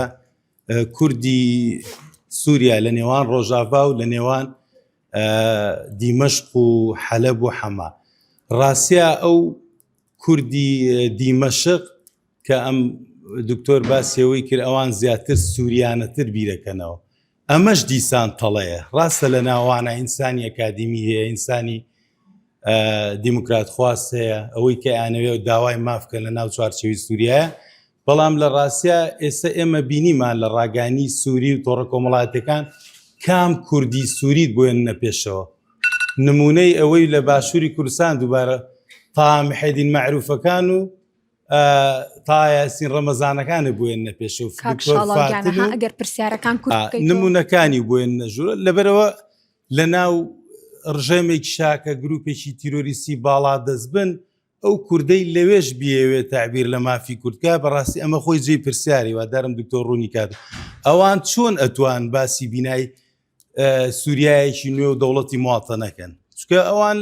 بەڕاستی ئەو گروپە لە ئەساسا بڕوایان بە مافی کورد نییە و بە پێکاتت نابین ئەوڵە تۆ مهاجیری تۆ هاتووی تۆ ئینفیساڵی تۆ ئەقرادی قەندیلی تۆ دەستی ئیسرائیلی تا دوایی یعنی چەمکەکان پێویست ناکە دووباری کە هەمووتان ئەزانن جا لەبەرەوە لە دەستوری تازەوەی کە دکتۆر ئاماژەی پێدا خاڵێکی سەرنجڕاکێشە ئایا بەڕاستی دەستوریی وان نووسرێتەوە کە ئەوانەی لە دیمەشقن ئیرادیان بەدەست خۆیان نییە خۆتانزان هاکان فیدان لە جۆلانی باڵا دەسترە لە ڕاستیە قەتەریەکان و سعودیەکان هەر زۆر باڵا دەستن بە ئاشکرا دیارە و لە پەلاماردانی ئەو بەڕێزت باسی کوردانی حەلەب و دیمەشقت کرد لە قۆناغی یەکەما لە ڕاستیە کوردی حەلەب کە هێمای بەڕاستی ئاوەدانی و سوزانم پیشەسازین لێیان درا زۆر بە خاریتر کە تۆ لە نیشتە جێبوونی درا و لە ژیانی درا چۆن نەتوانێت بۆ چوونی سیاسیە بێمە خاڵەکە یەک عەفویە خاڵ بۆ کاک محەممەد باسی دنیابینی کوردی کرد کە نمونەی خۆسەری نمونەیە نەبووە لەسەر جوگرافیا بەڵکو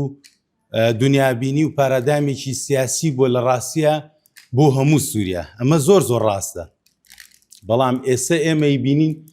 ئەم دنیابینیە بە هەموو کرانەوەیشی و بەڕاستی بە هەموو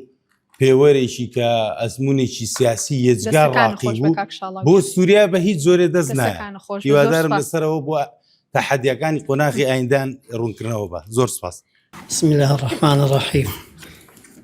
سەرەتا بۆ جەنابی دکتۆر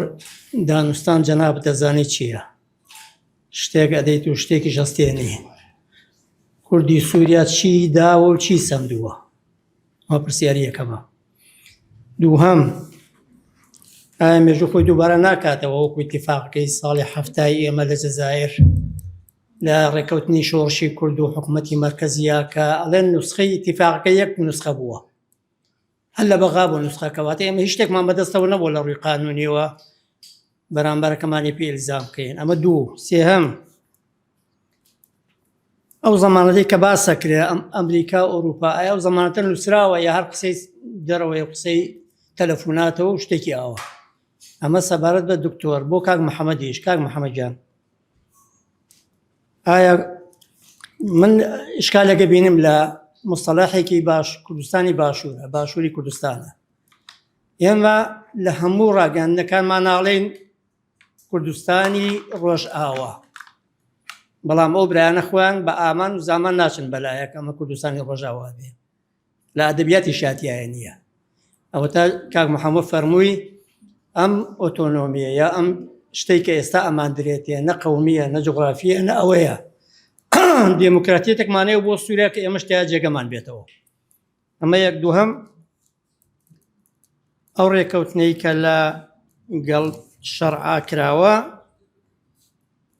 ناچاری بوو، واتە لەژێر زەخت و فشارێکی زۆرە کورد ناچارکرا چونکە شتەکەەوە ئەنوێندێ کە ئێستا بە بەڕاستی من وا ئازانم نە جەنابتونە ئێمەش بەدڵی خۆمان نییە. زۆر سپاس. دەستەکانە خۆش بێت. دەستخۆشی لە ئازادبوونەکەم ڕێکخراوی ئازادبوون و بەخراپنی دکتۆر و کاک محەممەد دەکەم. پرسیارەکەی من لە کاک محەممەدە بەڕاستی ئەو بەڕێزانش پرسیاریان کرد. ئێمە لەو فترانی کە بینیمان هێزەکانی سووریا دموکرات تەنها لە ناوچە کوردەکان لە خۆیان گرتەوە، کەواتەوەی کە ئێستا داوایەکەین. من ناڵێم کۆمەڵگای دموکرات هەڵەیان ڕاستە، بەڵام زەمان هەندێک شتمان بۆ ئەسەلمێنێ کە کاتی گونجاو ینی کوردەواری شەڵی سوورپی واز بەوادەی خۆی. ئایا بڵێن خۆسەر ئەوەنی بڵێن ئێستا بەڕێوەبەرانی خۆسەر و یەکینەکانی پاراستنی گەل کە جەنابی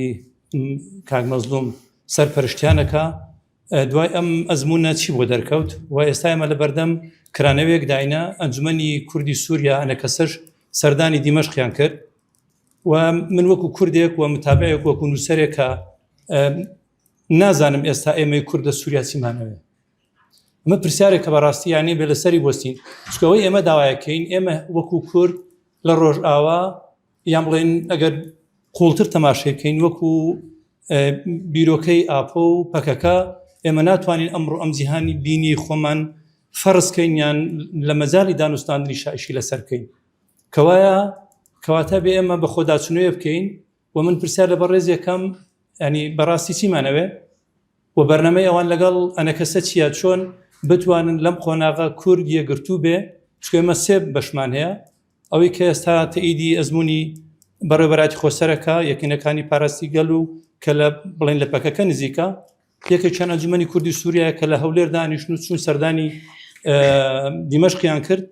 و کۆمەڵی خەڵک و چالاکوان و مستەقەفینیش هەنا کە لەگەڵ هیچ نە لەگەڵ ئەمبەرایە نە لەگەڵ ئەمبەرایە. وسپاس. دەست خۆش بێت. دکتۆر سڵاگەر پرسیارەکەی منەوەیە باسیەوەت کرد کە ئەم ڕێکەوتنەی لەم دوایە کرا کە دەمجی پێوەترێ زیاتر هیچ نووسراوێک نییە یا وەکو ئیتفاقەکەی یەکەم کە دوو تەرەفی ڕسمی ئیمزایان کردێ. من خۆم ئەو ئیتفاقیە نەدیوە وەکو تێکست و دەق نەمدیوە. پێم وابووە لە خەتای منە لەبەرەوەی من زۆر ناتوانم سێرچ بکەم، بەڵام جەنابەت کە تاکید کردەوە کە ئێوەش نەتان بینیوە و مانای وایە شتەکە جێگەی سەرسامیە و دائیمەن دەبێت لە گومان نبین لەو مەسلەیە. دوم باس مەسلەی زەمانە پێم خۆشە تۆزە زیاتر لەسەر زەمان لەسەر ئەتیفاقیانە ڕوونکردنەوە بدەیت وایە وجودی ئەمریکا و فەڕەنسا لە ناو ئەتیفاقیانەدا چەنێ بە زەمانەت داهەندرێ ئایا بێتە هۆ مەسلەیەکی زەمانەت. بەشی دوم بۆ کاک محەممەدە کە نوێنەری خۆسەرە لەوەیە لە کوردستانی عێراقا خەڵک زۆر باش ئاگاداری دابەشبوونی کورد نەبێت لە سووریا. کوردستانی سووریا ئەگەر پێی بڵێن کوردستان دەبێت بۆ دیدگان ناسیۆنالیستی و قەومیەتەوە سەیری نەکرێت لەبەرەوەی کوردستانی عێراق بۆ نمونە یا تورکیا یا ئێران زیاتر جوگرافیەکانیان پێکەوە بەندە، یعنی شارەکان سلێمانیە دوهۆکە هەموو شارەکان لە پاڵێکەوە کوردەوارین. لە ئێرانش هەر وایە، لە تورکیاش تقریبەن شتێکی وایە، بەڵام لە سووریا کورد پەرت و بڵاوە، یعنی ئیستا بۆ نمونە کۆبانی حەسر کراوە بە غەیرە کورد. کەواتە لێرە ناتوانانی بڵێ ئۆتۆنۆمی و فیدراڵی و شتی لەو بابەتە. مەسەلەی دیموکراسی و ئازادی یاخودەوەی پێڵێن نەتەوە دیموکراتیک شتێکی باشە، بەڵام لێرە مەسەلەکە وەیە کە بڵێن کادیرانی ئەودی و کە ڕۆژاوای پێوترێت کەمتر ڕوونکردنەوە لەو بابەتان نادەن، ینی ئەوەنەی خۆیان تێگەیشتونە کافی نییە، دەبێت زۆر ئەو بابەتانە ڕوون بکەنەوە، جوگرافیای کوردستان زۆر ڕوون بکەنەوە و هەروە ڕێگە چارە مەرز نییە وەکو عێراق بێ فیدراڵی بێ حکوم زاتی بێ، ئەو بابەتانە دەبێت زۆر باشتر ڕوونکەنەوە، زۆر ئیحتیمامی پێدەن. بۆ نمونە ئێوە کادرەکانتان دێتە تەلەڤیزیۆن قساکە یەکسەر باسی نەتەوە دیموکراتەکە، بەڵام ڕوونکردنەوە نادا لەسەرەوە. ئەو خەڵکەش لەم کاتەیە تێناگە بە باشی مەسلەی دابەشبوونی کورد لە سووریا چۆنە و هەڵمەتێک دژی مەسلەی دیموکراتی پێیا بووە لە ناو کووردا، بەشێکی لەبەر ینی ناڕۆشنیەتی کاکمیگیان ئەگەر پرسیارەکە هەم بەوازەحتر بکەی بۆیە بەڕێزانیش کاتەکە بەڵ هەرەوە بۆ پرسیارەکە کە دەبێت تەوزێژی زیاتر بدرێت. سەرەتا دەستخۆشی لە دکتۆر سەلاح و کاک محەممەد دەکەم بۆ شیکردنەوەکانیان. من پرسیارم نییە، تەنها ڕەنگە چەند سەرنجێکم هەبێ هەموو ئەو جۆرە شیوکردنەوانە و دەیان جۆری تری شیکردنەوەش لەبارەی ئێستای کوردانی ڕۆژئاوا و هەموو کوردان لە هەر چوار پارچەی کوردستانیش شیکردنەوەی زیاتر هەڵدەگرێ و شیکردنەوەی جیاوازی زیاتریش هەڵدەگرێ. کوردی ڕۆژئاوا لە فترەیەکە هەلێکی زۆر باشیان بۆ ڕێکەوت و هەلەکەشیان قۆستەوە و هێزێکی زۆر باش و جەماوەرێکی زۆر باش و لە کاتێکا کە لە سووریا باس لەوە کرا کە کوردانی سووریا کوردستان نەماوە لەوێ، بەڵام ئەویان زیندوو کردەوە و هەر ئەوانیش تەسیریان لەسەر هەموو پارچەکانی تری کوردستان هەبوو. خەباتێکی جوانیان کرد، سیاسەتێکی جوانیان کرد، بەڵام بەداخەوە کە ئەو پشتیوانەی هەبوو، ئەو پشتیوانیە بە پلانێکی مندا ئینسانانە ئەو پشتیوانە نەما و لە پڕ پشتیوانەکە کۆتایی هاتوو و موامەرێکی قورسیش لەسەریان دروست کرا. بۆی ئەوەی ئێستا ڕووی داوە و اتفاقیانش کە ئێستا هەیە، هەموو ئەمانە هی ئەوە نین کورد پشتیان پێ ببەستێت، هی ئەوە نین ئێمە بڵێن ئەوە مافی کوردانی سووریا لە سووریا جێبەجێ بووە. دەوڵەتی سووریا ئێستا خۆی لە قۆناغێکی ڕاگوزەرایە، هەموو ئەو شتانەی لەوێ دەکرێن یا دەردەچن یا ئیتفاقیات دەکرێت، ناتوانی ڕوویەکی یاسایی و قانونیان پێ بدرێ. وەکو دکتۆر سەلاح ڕوونی کردەوە ئێمە دەستور لە پێشەوەیە، گرنگەوەی لە دەستوری سووریایە مافەکانی کورد چۆن دەپارێزرێ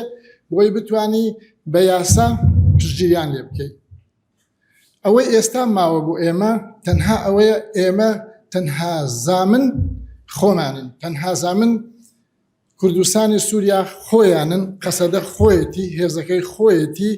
کە تا ئێستا ڕوون نییە لە جێبەجێبوونی ئەم ئیتفاقیایە هێزەکەی ئەوان چی بەسەردێ و ئەمڕۆ لە دنیاە هێز دەورە بینێ و ئەوانیش توانیان بە هێز جێی خۆیان کەنەوە ئەگەر هێزەکە لە دەست بدەن لەم ئیتفاقیەیە بە تەکید زۆشتی تری لە دەست ئەدەن و ڕەنگە کەسانی تری لە بابەتی ئەو برادرە باسی کرد تایاسیان و چێوچێ جێگەیان بگرێتەوە بۆیە تەنها زامن خۆمانین ئەو پشتیوانەی گەورەی کە کرا ئەو زیندوبوونەوەی کە ئەم جارە لە هەر چوار پارچەی کوردستان و لە کوردستان لە کوردانی دەرەوەشە ڕوویدا زیندوبوونەوەیەک بوو هەستانەوەیەک بوو کە ئێمە خۆمان لە باشوور ڕوامان بۆ هەستانەوەی خۆمان نەمابوو بەڵام هەموو باشوور حیزبەکانی بەجێ هێشت و هاتە سەر شەقام و پشتیوانێکی گەورەی لەوان کرد دەستخۆشیتان لە یەکەم دەکرێت زیاتر و زیاتریش سیمینار و کۆڕی لەسەر بکرێ دووباری ناکەمەوە پرسیارەی بەڕێز کاک محەممەد هەیە لە ئێستا تێڕوانی کوردەکانی ئامودا جوهەندێ ناوچەی تر باز لەوە ئەکەن ئەوەی قەسەدە داوای ئەکا داگزارش ناکا لە داخوازەکانی گەلی کورد لە سووریا ینی ئەمێ ڕئی جەنابەت لەسەر ئەمە بزانم خاڵێکی تر پرسیارێکی تر شەقامی کوردوی لە ئێستاە داوای ئەوە ئەکەن کە گەلی کورد مافی خۆیەتی دەوڵەتی هەبێ گوێبیستی چاوپێکەوتنێکی ئیلهام ئەحمەد بووم لە وەڵامی پرسیارێکە ئەڵێ ئێمە دەوڵەتی کوردی داوا ناکەین ئەمانەوە لە چوارچێوەی سووریا بمێنینەوە ئایا ئەمە استراتیجە لە لای ئەو بەڕێزانە یاخود نا ئەخیر پرسیارم جەنابەت باسی گرنگی دەوڵەتی نەتەوە دەوڵەتت کرد کە پرۆژەیەکی گرنگە بەڵام لە ماوەی ڕابردووە ئەوەمان بەرچاوکەوت کە هۆزە عەرەبەکان زۆربەی زوریان پاش 14 ساڵ حکومڕانی لەگەڵ قەسەدەیە پشتیان لێکردن ئایا ئەمە یەکانگیر ئەبێتەوە لە ئێستاە ئایا پرسیارێک لە بەردەمی قەسەدەیە هی ئەو نیە بیری لێ بکرێتەوە کە ئایا پاش 14 ساڵ ئەتوانین لەگەڵ نەتەوەی جیاوازە هەڵبکەین و لە چوارچێوەی ئەو پرۆژەی کە جەنابەت باسیەکەی زۆر سوپاس بەڕاستی زۆر شت لە مێشکما و لە دڵمە ئەمەوێ نازانم چۆن ڕێکی خەم و لێرە بخەمە ڕووی بەڕێستان لە گەرمەی شەڕا بوو کە ئێمە بیسمان کە لە دیمەشق بەیانێک دەرکرا ئەو 34 خاڵی تیا بوو کە بڵین لە بەرژەوەندی کووردە ئەگەر بڵێن سووریا ڕێکەوتنی ئەویست بۆچی شەڕ دەستی پێکرد ئەگەر شەڕی ویست بۆ لە پڕا ئەم ڕێکەوتنە هاتە ئاراوانی لە خاڵەکان لەو 34 خاڵی کە بڵێن ڕێکەوتنە لە بینی هەسەدە و لەگەڵ حکوومەتی جۆلانیە خاڵەکان هەمووی کە سەیری ئەەکەیت و ئەیخۆنیتەوانی هەمووی لە بەرژەوەندی کووردە بەڵام کەیەی دوو خاڵ ئەمەوێت و توێژی لەسەر بکەین خۆم بە ئەتیبارەوەی کە پەروەردەکارم ئەڵێ دان ئەنێ بە زمانی کوردیا وەکو زمانێکی نیشتیمانی و خوێنن بە زمانی کوردی بێ بەڵام کەیەی لێکی ئەیتەوە تەماشا ئەەکەی وان نییە من کە ئەوەم بیست وام ئەزانی وەکو چۆن ئێستا لە هەرێمی کوردستان هەر لە زۆوە لە زمانی پێشوشە خوێندن بە زمانی کوردی بوو هەر لە یەکی سەرەتایە و هەتا شەشی ئامادەیی وام زانی وایە بەڵام کەی تەماشای ئەمەی ئەمان ئەەکەی نەخێوەها نیە ئەڵێ تەنها دوو حیسەی زمانی کوردی لە مەکتەبەکانە ئەخوێنرێت ئەویش اختیاریە و دەرجەشی لەسەر نییە یعنی ئەو تەلەبێ ئەو خوێنکارە دەوام کە یا داوام نەکە دەرچێ یا دەرنەچی حساب نییە بۆی بەڕاستی ئەمە وەکو سوکایەتیە گوایە من بە خاڵێکی ئیجابی نازان بە خاڵێکی ئەرینی نازان دووهەم چۆناوی بەچی میکانیزمێک یعنی هێزی هەسەدە تێکەڵ ئەکرێ لەگەڵ هێزی جوولانی یعنی ئەمە وەکو دوو هێزی نەیاروان وەکو دوو دژمنوان یعنی ئللا ئەبێ جا بکرێنەوانێ یعنی ئەمانە هێزی هەسەدە ینی هێزی کورد لەگەڵ هێزی عەرەبی جوولانیە لە دوو خەنەقابوون دژ بە یەکتریان کوشتە تا دوێنێ ئێستا چۆن تۆیەی ئەم دوانە لە بەچی میکانیزمێک ڕێکیانە خەی لە سوپایەکی یەکگرتووە داهێنێت. دوای ئەوە شتێکی کە ئەم لە پاریس لە فەرەنسا بە چاودێری ئەمریکا و ئیسرائیل و لامای تورکیەشان لەگەڵا بوو ئەم مؤامرەیە دژی کورد کرا. بەڕاستی من مؤامرە چونکە شتەکە کوتوپڕ هات و کەس بەتمای ئەوە نەبوو، بەڵام دوێنێ وەزیری دەرەوەی فەرەنسا هاتووە بە هەولێر و لەگەڵ مەزلوم عەبدیا کۆ ئەبێتەوە، ینی هاتووە ئاشتمان نەکاتەوە، ینی هاتووە ینی جۆرێک لە خوایش دەهێنێتەوە، ینی شتەکە هێشتا جێ خۆی نەگرتووە. نازانم ئێوە چی پرسیارەکەت بەڵام پرسیاری ئەخیرت پرسیارم نییە، من ینی شتەکە ئاوا ینی ئەمەوێت گەنگەشەی بکەین و ڕوونی بکەینەوانیوانە، بەڵام بەنسبەت مامۆستا محەممەد بەداخەوە بەداوای لێبوردنیشە بەخوا لێ تێ ناگەشتم چیاڵە بەخوا بەداخەوە، ینی ئەوە لانێ بەڕزشتان هەروە بن، بەڵام قسە نەکەن، بەڵام بەڕاستی زۆر بەداخەوە ئەڵێم نەبایە وا بواە ئەتر ئەم دابەشبوونەیە کە وامان لێکراوە و زۆر داوای لێبوردنی لێکە. تۆ لە ئێمە تێگەیت؟ نا ینی کە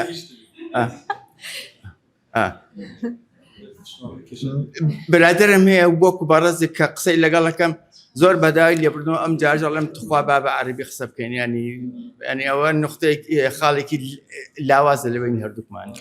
ئێوارەتان باش. پرسیارەکەم لە هەردوو بەڕێزانە، ئەگە قەسەد لەگە قوواتی جۆلانی ئیتیفاقی نەکرد چی دەیتوانی بیکە؟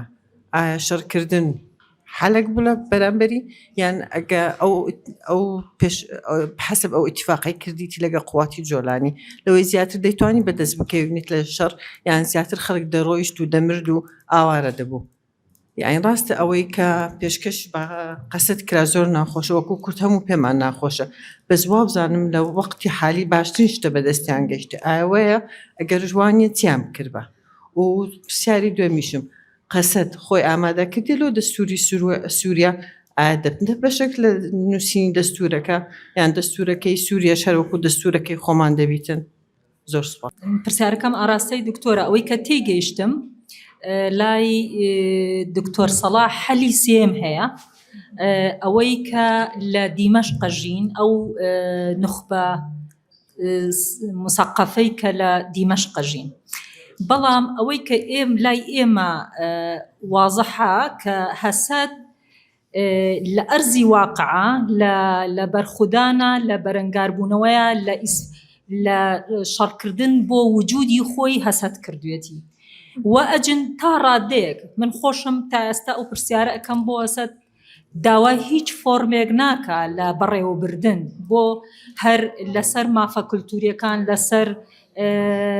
هەتا مەسەلەی قەومیەت، یعنی جێی سەرنجە کە لەو بڕی لەو مەرسومەیە کورد وەکو قەومیەت نەهاتووە، وەکو مکەون هاتووە. حەلەکەی بەڕێز ئەم نخبەیە کە لە دیمەشقە، بەڵام وەکوتمان هیچ ئەجندایەکی ئەم نخبەیە دیار نییە، یعنی ئایا ئەم نخبەیە چ فۆرمێکیانەوێ، یعنی چ داواکاریەکیان هەیە وەکو کورد وەکو قەومیەت، هیچ جیاوازیەکیان هەیە لەگەڵ ئەنە کەسە بۆ نمونە کە من ئەم حەلەی سێیەم، بەڵام بە تێکەڵبوون وەکو بەڕێزی وتت دانیشتن لەگەڵ هەسەدا و نەکەوتنە ڕێکەوتن، ئایا کێشەکان ڕێنەکەوتنەکە چی بوو؟ لەبەرەوەی هەریەکەی لە ڕێگایەک و زۆر دوور بوون لە یەک هیچ خاڵێکی هاوبەش نەبووتیانە. زۆر سپاس. نەتەوە دەموقرات ئەو پرۆژە ئێپێک وەرە لێ پێکنێ بڕاستیانە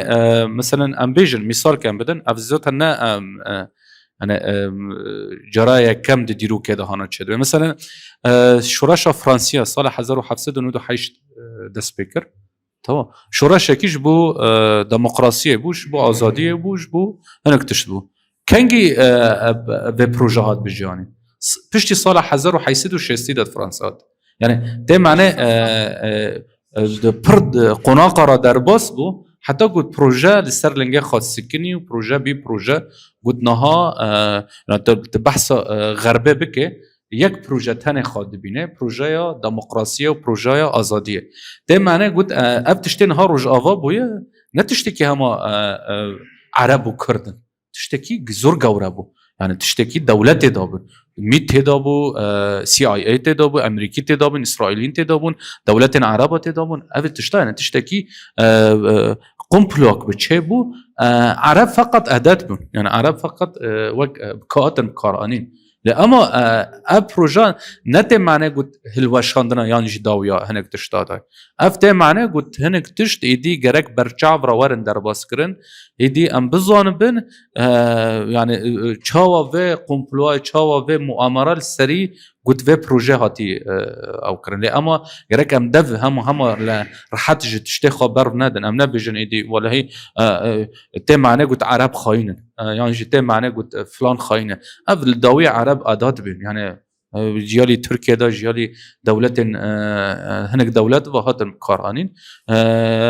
بروجا حرتم بردومية خواهها به أو از تشتكي بيجم بروجا نتو ديمقراط نا بروجا كي عاطفية يعني أم ند بيجم بلا عرب جمع حسكي أم جا عرب حسكن ما تجاري عرب جمع حزناك يعني أهم شيء تجاري جا عرب حزناك بروجا لسال أساسية مصالح مشتركة يعني تش مصلحة عرب والقال كرداء وتش مصلحة كرداء القال عرب هاي جبرجو يعني ما مستكي الفدري خفتنك باشكر قد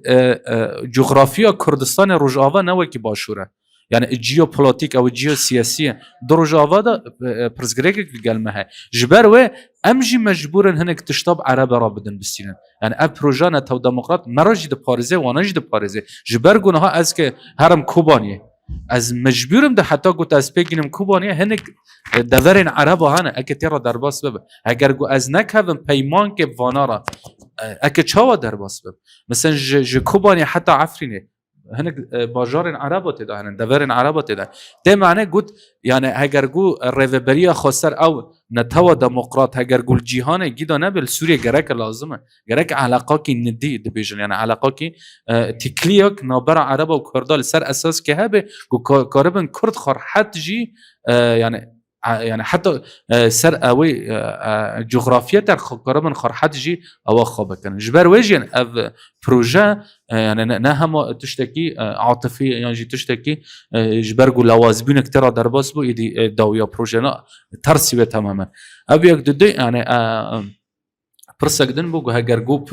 فيرا كفتنا تشنا بو بتشد بو ذاتن اما يعني ما بس تما قلت رف كفتنك جواري افاكرن بن ضغطك دولي قلت ام قربن هنك شرعياتي خابن نا افري كفتنا الدويه ركفتنك امنيه يعني نرى كفتنك سياسيه ونرى كفتنك امنيه لاما افري كفتنا بهنك ضغطين دولي وهنك ضمانين دولي وهنك كونغرس الهفدرونه دليغو يعني شرعيات الكردا برنگه کی چه ببه پشتی اف شرعیات چه ببه ارتق ایدی تکوشینا می سیاسی يعني ایدی تکوشینا حقوقی و دستوری دست بیده که چوا کرد اف جی مجال کی زور فره يعني ام دکارم بیجن احتمالا قد حتى يعني ج فدرالیز راجی های ج حکم ذاتی راجی های ایدی يعني ام ج تشتکیر حد بون ج ایریشن حرتم لسر ما چه ببن لسر کردا چه ببن لسر عریم ما چه ببن اف رکفتن پیشاوی تشتی دگره ایدی ام کارن گاوین خواهی سیاسی و حقوقی و دستوری ام بابین اف بی ازانم بگشتی پرسکدن هبی پرسی گود نتو دموقراط و نتو پرست يعني نتو دموقراط تجاري يعني نتو للداوية وقت ديو باب يعني تدا بارزة لأما نت تاني بس ناكب تاني يعني نكافي بتاني جبرجو يعني دما جناها امتدا جيان دكن بيوستي ما بروجا كي ام نتاوي خاب بارزه اما بيوستي بروجا كي جي جورتر هبه دناوي بروجا ده ام نتاوي خاج تدا بارزه جبروي از تكاره يعني مثلا ام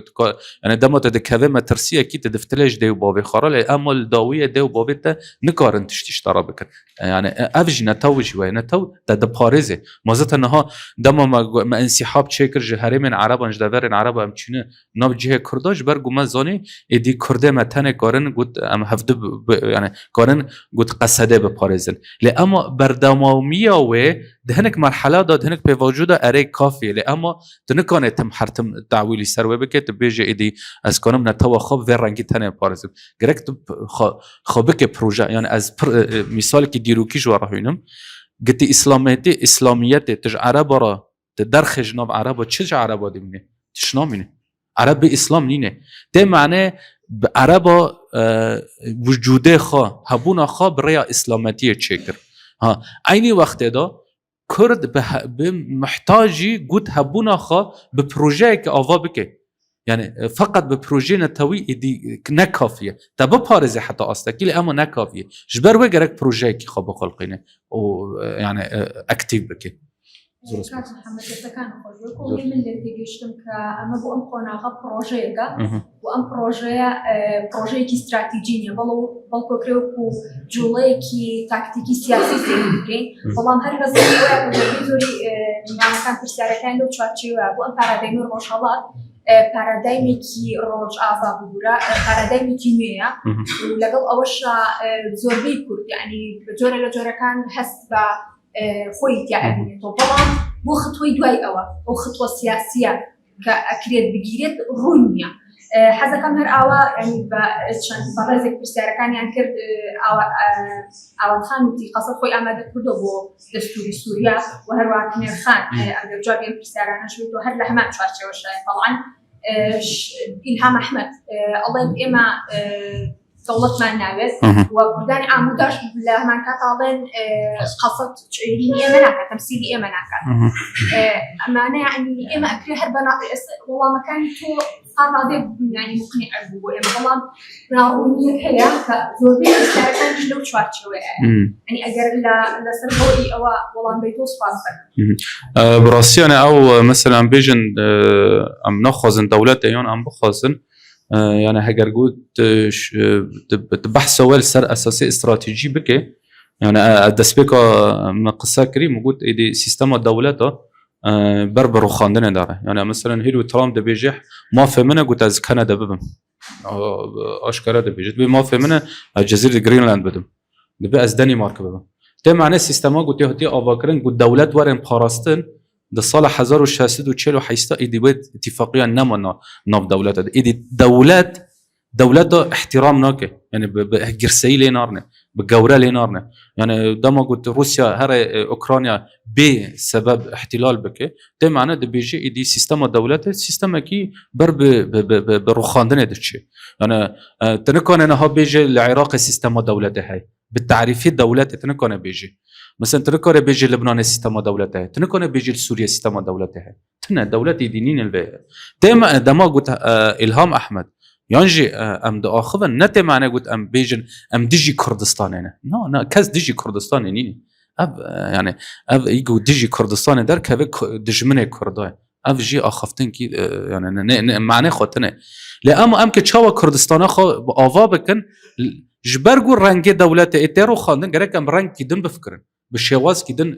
شیرو بکن به شواز کیدن ام کار من کردستان خو آوا بکن جبر و ام دبیجن ام دیجی يعني ام دیجی دولت گوی که ور رو خاندن يعني دولت ذاتن اترو يعني طبعا هیچ گورن کاری لپروانی حسب اداره خسرا باش او داوی که سویا و هیچ گورن کاری کومینیا و هذا خوانه پروانیان چون مضمون ابدیج تصریح کاوتی تریما كردانة بيدا كينوا اللي رولوي نازم بشوي كي رسميش نادوي أو هبوكا بشوي كي قشتي لزكاني سوريا يعني زكاني سوريا ديمقراط أبن بهزي كردي يعني آية بسيارة أنا بسيارة أنا شبهاتو كآية قران كاري وهو آية لوي أو كيش قران كاري لثرواني أنا وكو قوم أستيجيش تمي يعني يعني جوهرتن شبابه ذاتن جوهرتن يعني مجبور يعني أمنا قوتكي دنيانا جو أم جوراي تشتخب أم كأنك تدا بقهر يعني أم كجوران كارية تدا شبكن أو جي تشتكي يعني نورمال جبرجو أم ظنن يعني تشتكي وتروجلاتنا وراس زاد بيه يعني أم بشك جوات تشتينا جبر وهنك تشتغلك أم مجبور ببن أم تدا جوران كارية شبكن جبوك أم كانوا جابن خي استراتيجي بابني ناقص باس اگر قلت تشتكي دن طبعا دكتور جامع فريج من شتەکان بڵێمیان توانێت ئەوە بکەیت بەڵام پێشەوەی دەست پێ بکەیت طبعاً خاڵێک هەیە لەوانەیە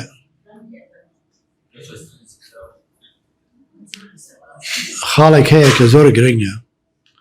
و من یعنی وەکو فەلسەفە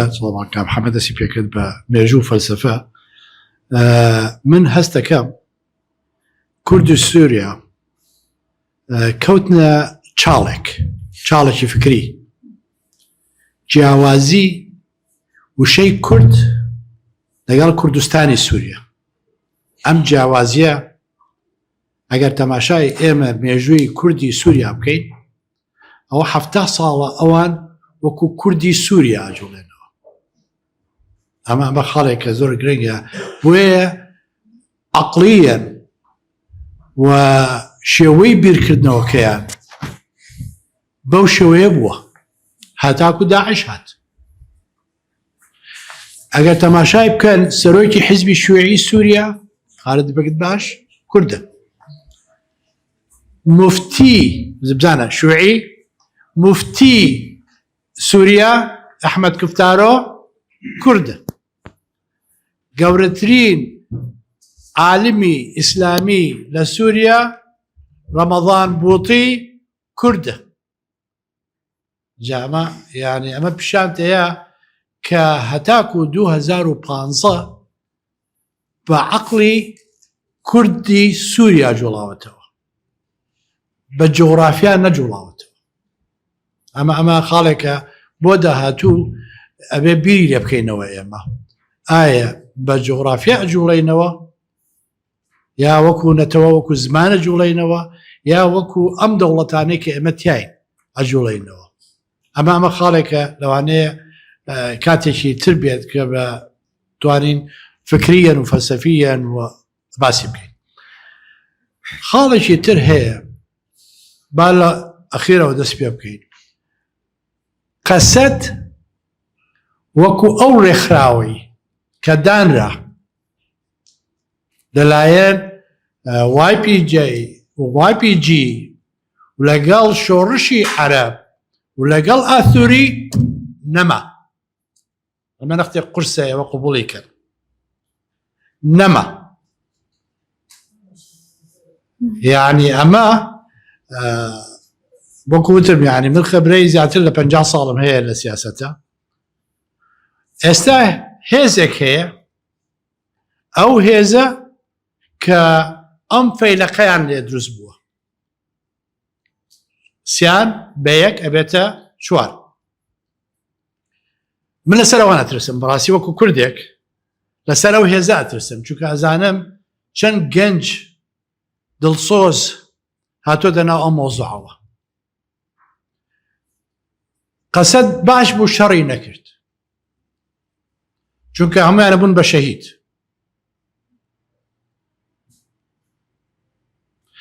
غەڵەتێکی استراتیژی باسی استراتیژی کرا لە کاتێک کە ئەحمەد شەرع و گروپەکەی دانرابوو بۆ ئەوەی کە ببێ بە حکمی داهاتووی سووریا قەسەد ئیشی کرد لەسەر عەقدی ئیجتیماعی لە 23 بزانە ئەمە پێوەترێ off of face یعنی لە کاتی خۆیە ئەبوایە ئەو خوێنەوەی هەبوایە کە غەرب بەرەو ئەم هێزە کە باشترین هێز بوو بەدیلی بەشار ئەسەد بوو بەڵام ئایدۆلۆژیان ئەم دوانە چووکە زۆر جیاوازن نەیانتوانی ڕێککەون و نەیانتوانی ئینفەیس بن ئادۆ فەیس بوو ئەمە باجێکی گەورەیە چونکە تۆ غەڵەتێکەکەیت ئەوێ باجی بیت بۆیە پرسیارەکە لەوەیە کۆکرێتەوە ئەم غەڵەتە قەسەدی رابرد ئەوەی کە ناچار بوون لە ئازار کە کۆ کرێنەوە ئەحمەد شەرع لەگەڵ مەزلوم عەبدی یەک شتی مشتەرەکیان هەبوو بیرتان لێ کردوەوە ئێوە یەک شتی مشتەرەک چییە بەڕای ئێوە ئەمریکایە هەردووچیان ئەفوان ئەو قسەیەش ئەکەم هاوکاری ئەمریکیان کردووە بۆیە دوو کەسایەتی دوو هێز کە من هەردووکیان پشتگیریانەکەم نامەوێ بگەنە شەڕەوە با بگەنە اتفاقەوە شێفرۆن ناتوانێت ئاباری نەوت وەربگرێ لە قەسەد چونکە شەرعیەتی نییە بەڵام ئەتوانێت لە حکوومەتی ئەحمەد شەرع وەربگرێت با ئەحمەد شەرعیش نەمێنێت باسبێنێ هەر کەسێک بێت حکوومەتی سووری ناچارە تعامل لەگەڵ شێفرۆن نابکات زانە بۆیە یعنی طبعا ترامپ و ئیدارەی ترامپ با هەموو سەراحەتێکە وتیان بالمناسبە يعني ئێوە نازانم ئەزانن یان نە هەر وشەی قەسەد هەر ئەو سێ حرفە هەوڵات سووریا دموکراتیە ئەزانی چۆن دانراوە ڕێیمۆند تۆماس سەرۆکی هێزی ئەمریکی لە شەرقی ئەوسەط بە YPG وت ناتوانین هاوکارتان بین بەم ئایدۆ من نامێ وشەی ئەوان بەکاربێنم ئێوە مجموعەیەکی ئایدۆلۆژین سەر بە قەندیل و یاریوشەی ئەو جەلانیان بەکارێنە ڤیتۆی تورکیا ناهێڵە یارمەتیتان بێ بۆیە ئەبێ شتەکە بیر لێ بکەنەوە ناویی ترمان بۆ بێنن بەو ئایدۆلۆژیە و ئەو ڕەمزیەتەی تیانە بێت وتی ئەمە ڕێمۆن باسیەکە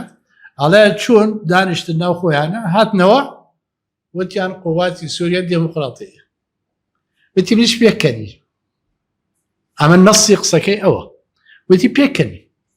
دموکراتیەت لە حزبێکی وەکو YPG ینی بەڵام جوانە وشێکی جوانە قوبڵێکی لەو کاتەوە دەسی پێکرد ئەجا ئەمە یعنی بەنگلیزیە لە ریال پۆلیتیکس زۆر قورسە جەماعەت ئەو ڕسمەی کە لە هەولێر بڵاو بووە کە کاک مەسعود و کاک مەزلوم عەبدی و ئەوانە هەمویان دانیشتی بوون ئەو دەموچاویان ببینن ئەوە ریال پۆلیتیکسە ئەوە ریال پۆلیتیکسە پرسیارەکە دکتۆر گیان تقریبا باسی ئەوە کراوە کە کورد لە سووریایە یعنی باسی مواتەنە ئەکرێت بەڵام ئەوان تا ئێستا وەکو مکەوینێک سەیریانەکان چەند پرسیارێک لەو بابەتە هەیە کە کوردی سووریا یعنی بۆ لەم هینایە چی بکە بۆ ئەم مەسەلە چی بکە کە تا ئێستا کورد تەنها وەکو مکەوینێک سەیرەکرێت و باسی پرسیارەکانی تریش چەندانەیەکیان لەو بارەیەوەن کە ئەیانەوێ باسی زەمانەتەکان بە ورتر بکەیت لەگەڵ هینە بوونی وجودی فەڕەنسا و ئەمریکا لە ئیتفاقەکە بەڕێزان بیر بکەنەوە ئێوە سبەینێ دموکراتیەت دەستورە بێت ئەبێت مەجلیسی نواب هەڵبژێرن مەجلیسی نوابیان هەڵبژارد لە سووریا با بڵێن برادێک لێرە ڕقم 15 بەکارهێنا لە سا 15 کوردە لێشێک گوتی لە سا دەیە طبعا إحصائيات نییە لە 2011 إحصائيات نییە بۆ ئێمە نازانین بەڵام با بڵێن بەم شێوەیە کرا و لە سا دەشیان هێنا باوا بڵێن با بڵێن سەد ئەندامیان هەیە لەو دەیە ئەگەر شەشی کوردی دیمەشق و حەلەب بێت چێ مافی هەیە بە ناوی کوردەوە قسە بکات ئەو شەشە یا چوارەکە ئەوە گەر اتفاقمان کرد چوارەکە هەمووی با بڵێن جەماعەتی YPG بێت ئەمە بە کێشەیەکی حەقیقیە جەماعەت ئێمە خۆمان ئامادە نەکردووە بووی کوردی سووریا ئەگەر بیگەڕێنەوە سەر کوردی سووریا من ئەمە طبعا ئەم قسانە بەداخەوە هەر لە نەوەتەکانەوە دائما کوردەکانی سووریا ئەوەی کە چالاک بوون لە ئەمریکا ئەمود کاکە پێم بڵە جغرافیای تۆ کوێیە داوای چیم لەکە ئێستا کوردستان دیارە کوردستانی خۆمان ئەو کاتە هەموو کوردستان بێکەرکوب بوو لەستا شەر وەکو خۆیەتی نەگۆڕاوە لە سەدامەوە و تا ئێستا ئێوە داوای چیەکەن بزدەبڵ تا ئەمڕۆ بڕوا ناکەم قەسەت تەبانەگەر تەماشای خەریتەکە بکەن ئێوە باسی ڕۆژاوایەکەت ڕۆژاوا چۆن تعریفەکرێت وەکو مامۆستا جەمال یانی ئەم وشەیە زۆر زۆر قورسە سنوور هەمووی کوردە لە هەردوویکی سووریا و تورکیا لەو کاتەوە کە تورکیا توانی هێزەکە دابنێت و ئەو پارچەی تر دروست کات کوردی دابش کرد ئێمە یاری من وابێنم عفوەن یانی مەشروعی داهاتوو مەشروعی دەستورە ئەمریکا و فەڕەنسا ئەتوانن یارمەتیت بن کوردی سووریا چۆن ئەتوانی تۆ هەر ئێستا شەفرۆن هەر شەفرۆن ئێستا نەهات شەفرۆن وەفدی کوردی ئەبێ بچێ لەگەڵ شەفرۆن لەگەڵ قسەیان لەگەڵا بکە ئێوە لە ناوچەی ئێمەیە ئیشەکەن نەوتی ناوچەکەمانە ناڵێن نەوتی کووردە ئەو شێش بەکار نهێنین چۆن بتوانن ئێوە یارمەتی ئێمە بن و یارمەتی ئێمە لە چیا بن ئەمەش مهمە ئاخر ئێمە جەماعەت کە چوو بوون بۆ سووریا کە هاتنەوە باسی وەزعی ئەوەی زۆر بەخراپە کرد خەستەخانەیە و مەکتەبە و جادەیە و چۆن تۆ لە ماوەی هەفتەیەکە شارێکی وەکو کۆبانی ئەگەیتە ئەوەی کە تۆ بێنان بیت بێدەرمان بیت شارێک ئەوەنە ساڵ لە ژێر دەسەڵاتی کوردایە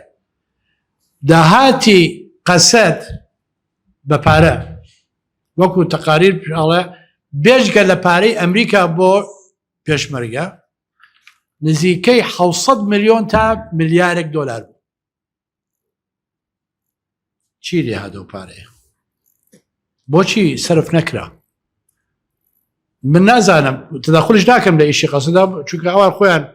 ژیانی خۆیان جێبەجێ کردووە من ئەبینم ئەمریکا طبعا ئەم کۆنگرسە کە وتم 22 سەنەت و 50 کۆنگرس کێ ئەیان جوڵێنێتەوە پشتگیری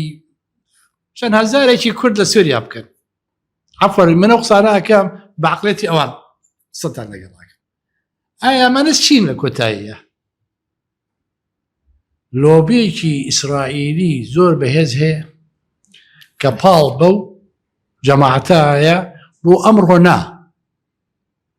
ئەمە بۆ ئەم ساڵانە نییە مۆزوعە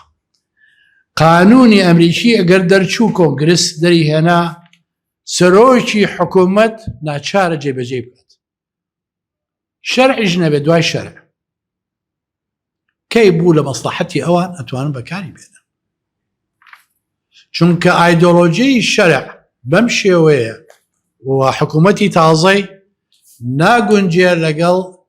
ئەو بۆچوونەی ئەمریکا و ئیسرائیل هەیەی بۆ ناوچەی شەرقی ئەوسەط بۆیە ئەبێ شتێک هەبێت دابنرێت بۆیان بۆ داهاتوو بۆ ئێستانە غەڵەتی گەورەی قەسەد لەگەڵ هێنا ئەنجومەنی نیشتیمانی کوردی بە تەعالی تەعاملیان لەگەڵا کرد من پێش هەفتەیەک تقریبا مەسئولێکی گەورەی سووری کۆن یان پۆستێکی گەورەی هەبوو دووسێ نامەمان نووسی بۆ یەکتری من وتم نابێت ئەمە ببێ بە شەڕی عەرەب و کورد هەر کاتی حەلەب یانی و نابێ ببێ بە شەڕی کافر و موسڵمان زانە ئەمە خەتەرە ئەم وشانە ئەو دکتۆرە و لە مەعارەزەیە و دەمێکە یانی لەگەڵ جەماعەتی با بڵێ سوورای تازەیە وتی دکتۆر تۆ بە چ زمانی قسەم لەگەڵاکەی دەستە وەکو ئەکادیمی وەکو پیاوێکی علمی یان وەکو سەپۆرتی قەسەر دەکەیت ئەمە طبعا پیاوێکی ئەکادیمیە دەمێکە ئێمە تەرەوە بووین لە هەشتاکان یانی لە ئەمریکا وتی ئێمە قەت نابێتە هێن عەرەب و کورد و نابێتە موسڵمان و کافر چونکە زۆرینەی ئێمە تەلەبەی مامۆستای کورد بووین ونابێت بگەینە حەدێک کە باوەڕمان بەو پرۆپاگاندا ببێت یانی. پرسیاری من بۆ ئەو چەند سقەت هەیە بە ئەحمەد شەرع. ئێمە زانین ئەحمەد شەرع بێژوکەی زانی وتی ئەو پلانەی کە دانراوە بۆ داهاتوو سووریا موحدة ئەم بەعەرەبی طبعا سووریا موحدة ئەمە یەک هێزێکی سووری موحد اقتصادێکی موحد وعرب تورکیا وأمريكا أوروبا پشتگیریەکەن. ئایا کورد لەکوێ بێت لەم حاڵەتەیە؟ کورد ئەوپەڕی ئێستا هەوڵبات لەگەڵ کوردی شام و حەلەبە لەگە سەر دەستورەکە یەک بگرن بۆ ئەوەی داهاتوو خراپتر نەبێت ئێستا و ئەگەر گەیشتە شەڕ کورد ئەمەی دەستی کەوتووە لەم فترەی ئەخیرە هەمووی دۆڕێنێت سیاسیەن و مێژووکەشی ئەنووسرێتەوە جارێکی تر مێژوویەکی طبعاً ئێوە ئەگەر مەجاڵتان هەیە تەماشای تەقاریری دووەلی بکەن لەم دە ساڵەیە بڕوا بکەن ئەوە ئەبێتە هەویەی ئەم دە ساڵی پێشوو لە جاتی کە ئێمە ئێستا یانی شانازی پێ بکەیت و ئەم دڵەمان لای ئەوانە من هەردام نابوو بچم بۆ سووریا بۆ ئەوەی کە ئەرشیفیان بهێنم بۆ ئێرە چونکە بەشێک لە ئیشم وەکو سەرۆکی دەستەی گشتی بنکەیژین ئێمە ئەرشیفی زۆری حیزبەکانمان لایە ویستم بچم بۆ سووریا ئەوانش بێن چونکە مێژوویەکە کێ ئەینووسێتەوە باشترە بنووسێتەوە جارێکی تر لە ئاشتیە لە شەڕە ئەیدۆڕێنین مێژوو هەر سەرکەوتووی. دکتۆر هەر لەو ڕوونکردنەوەی تۆ پرسیارێکم لا دروست بوو کە تۆ ئەو فکرێت بۆ هاتووە ئەو ئەرشیفە کۆ بکەیتەوە لەو ماوەیە دەنگوویەک هەبوو جەزیرە و عەرەبیە و ئەوانە کە جۆرە لە جۆرەکان ڕووداوەکان ئەشێوێنن من ویستم ئەمانە بە بەڵگە بکەم کۆیان بکەمەوە ئەوەی کە بەلامۆ سیر بوو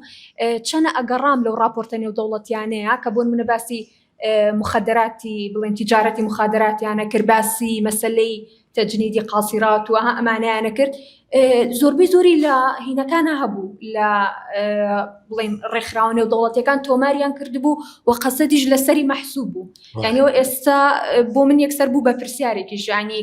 ئەمە ئەتوانین بڵین بەشێکە لەو مێژوە تێکدرا و ئەوەی کە دەسەڵاتدار گێڕاوێتەوە یان ئەگەر ئەمە وایە ئێمە توانین چی بکەین من خۆم بەشێکی زۆریم ئەرشیف کردووە لە لای خۆم بەڵام زۆر کەیتر تۆ پشتەبەستی بۆ راپۆرتی و ڕێکخراوە نێودەوڵەتیانە لە کاتێکا و ڕێکخراوە نێودەوڵەتیانە ئەو ئامارانەمان پیشان بن تۆزێک مەترسیدارەوە نییە یعنی ئێمە لە کۆتاییە باسی تەقاریری دووەریەکەین یعنی ئێمەی کە دەرچوین لە هەفتاکان بە تەقریری ئەمنستی ئینتەرناشنڵ منظمەی عەفو دووەلی لە جوئیمان وەرگرت عینە ڕێکخراو ئەگەر کاتتان هەبێت بنووسن Amnesty International on Syrian Kurds زانە تەقریر چی دەرەچێ ئەمە یەک دوو بنووسن Human Rights Watch کە تابعی متحیدەیە and Syrian Kurds Violations of Syrian Kurds سێ خارجەی ئەمریکی کتابێک دەرێنێ ساڵانە لەسەر Human Rights in the World بەعینەن شێوە لژنەی Human Rightsی پەرلەمانی ئەوروپیش بنووسن ئەمە داکومنتە دووەلیە ڕوونات ینی بڵێ درۆەکە با بڵێن لە 150 درۆکات شەڕی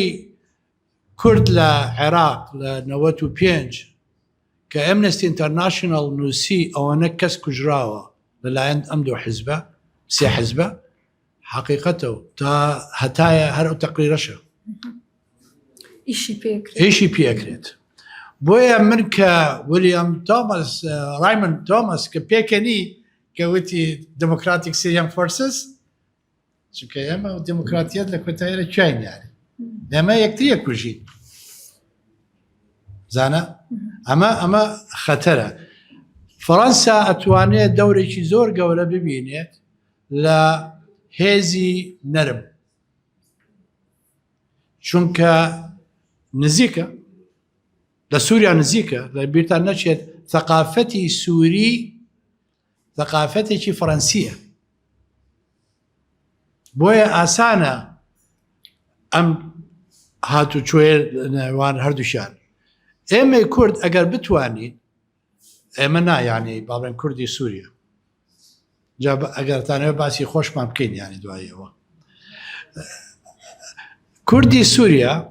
ئەتوانێت تەسیر بکاتە سەر فەڕەنسا بۆ ئەوەی کە فەرزکردنی زمانی کوردی بە شێوەیەک کە حکوومەتی سووری معارەزەی نەکات. بزانە سەکانم ئەمە 10 ساڵە زمانی کوردی بەکاری هەنراوە لە سووریا و باشترین دەستکەوتە. تاوان لە سووریای کوێ؟ سووریای حەسەکە باڵێ لەگەڵ کۆبانی، سووریای دمەشق و حەلەب واری تیان نییە. ئەگەر ئەم تەجروبەیە تەوانا مش کێشەیە چونکە ئایا تۆ ئەم 10 ساڵەی کە ئیشیان کردووە لا ئەبیت شتێکی تازە ئەهێنیت یاوکو کۆنەکە بێنێت. ئەمە بۆیە من ویستم بیپارێزم چونکە تەجروبەیەکی مرۆڤی زۆر گرنگە، ینی بەڕای من نامێنێت، چونکە لە کتێبی ئیجتیماعیاتی ئەوان ئایدۆلۆجی تایە، الأمة الديمقراطية ئەمانە ینی مەسلەی ژێر و یەکسانی ئەمانە هەمووی حکوومەتی سووری ڕازی نییە لەسەری. شەڕی من بۆ کاک محەممەد ینی و بۆ ئەو برادرانەی کە لەوێن نابێت شەڕی ئایدۆلۆجی بکرێت لە سووریا، ئەیدۆڕێن بە کورتەکەی مافی کورد بپارێزن وەکو کوردی سووریا و قبوڵی کەن مەرحەلەیەکە مێژوویەکە جوانە شانازی پێکەین بۆ مناڵەکانیشمان ئەمێنێتەوە کە پێشمەرگەی ئەوێ چی کردووە لە کۆبانی و کە چۆن توانێتی داعش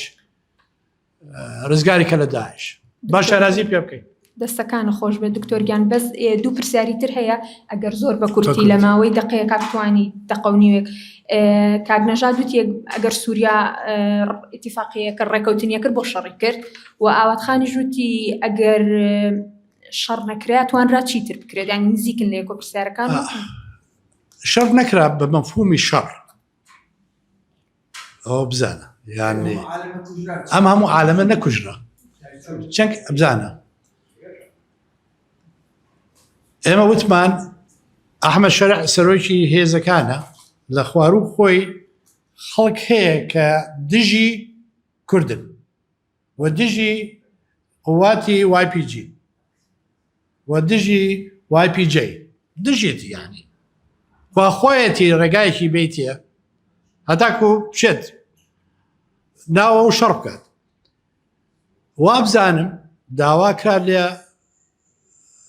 پێشمەرگە کە دەرکەون لەبێ کە دەرچن کە ئینسیحاب بکەن بۆ شەرقی فورات نەیان کرد. شەرڤانە بەڵێ ئێستا ئەوان شەرڤان بەکارهێنن، ینی ئەوان شەرڤان بەکارهێنن، ئێمە پێشمەرگە بەکارهێنین جابزانە ئەوەی کێشەکەیە ئەمە ئێمە ڕۆژاوامان بەکار نەهێنە. مەسلەی شەڕ لەم مەرحەلەیە یعنی ئێوە نازانم ئەگەر بچنە سەر وزارەتی دیفاعی ئەمریکا و بزانن شەڕەکە چۆن ئەکرا بێدەسەڵاتی ئەمریکا قەسەد نەیەبردەوە، ئەمە حەقیقەتێکە.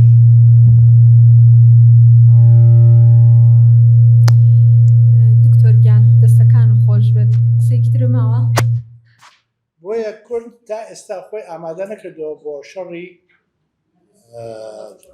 ڕوبەڕوو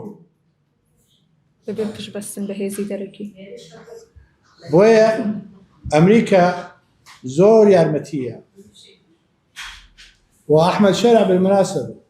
هاتە سەر حکم بەرزامەندی رووسیا رضامندی ئەمریکا و دووەلی جەزیر تاکە معارض بۆ ئێران و ئێرانش حسابی بۆ ناکرێت. دەستەکانە خۆش بێ زۆر سوپاس بۆ بەڕێزان محەممەد ئاڵا و دکتۆر سەلاح عەزیز زۆر بە خێرهاتنی میوانەکانی شەکەین و ماندوو نەبێت.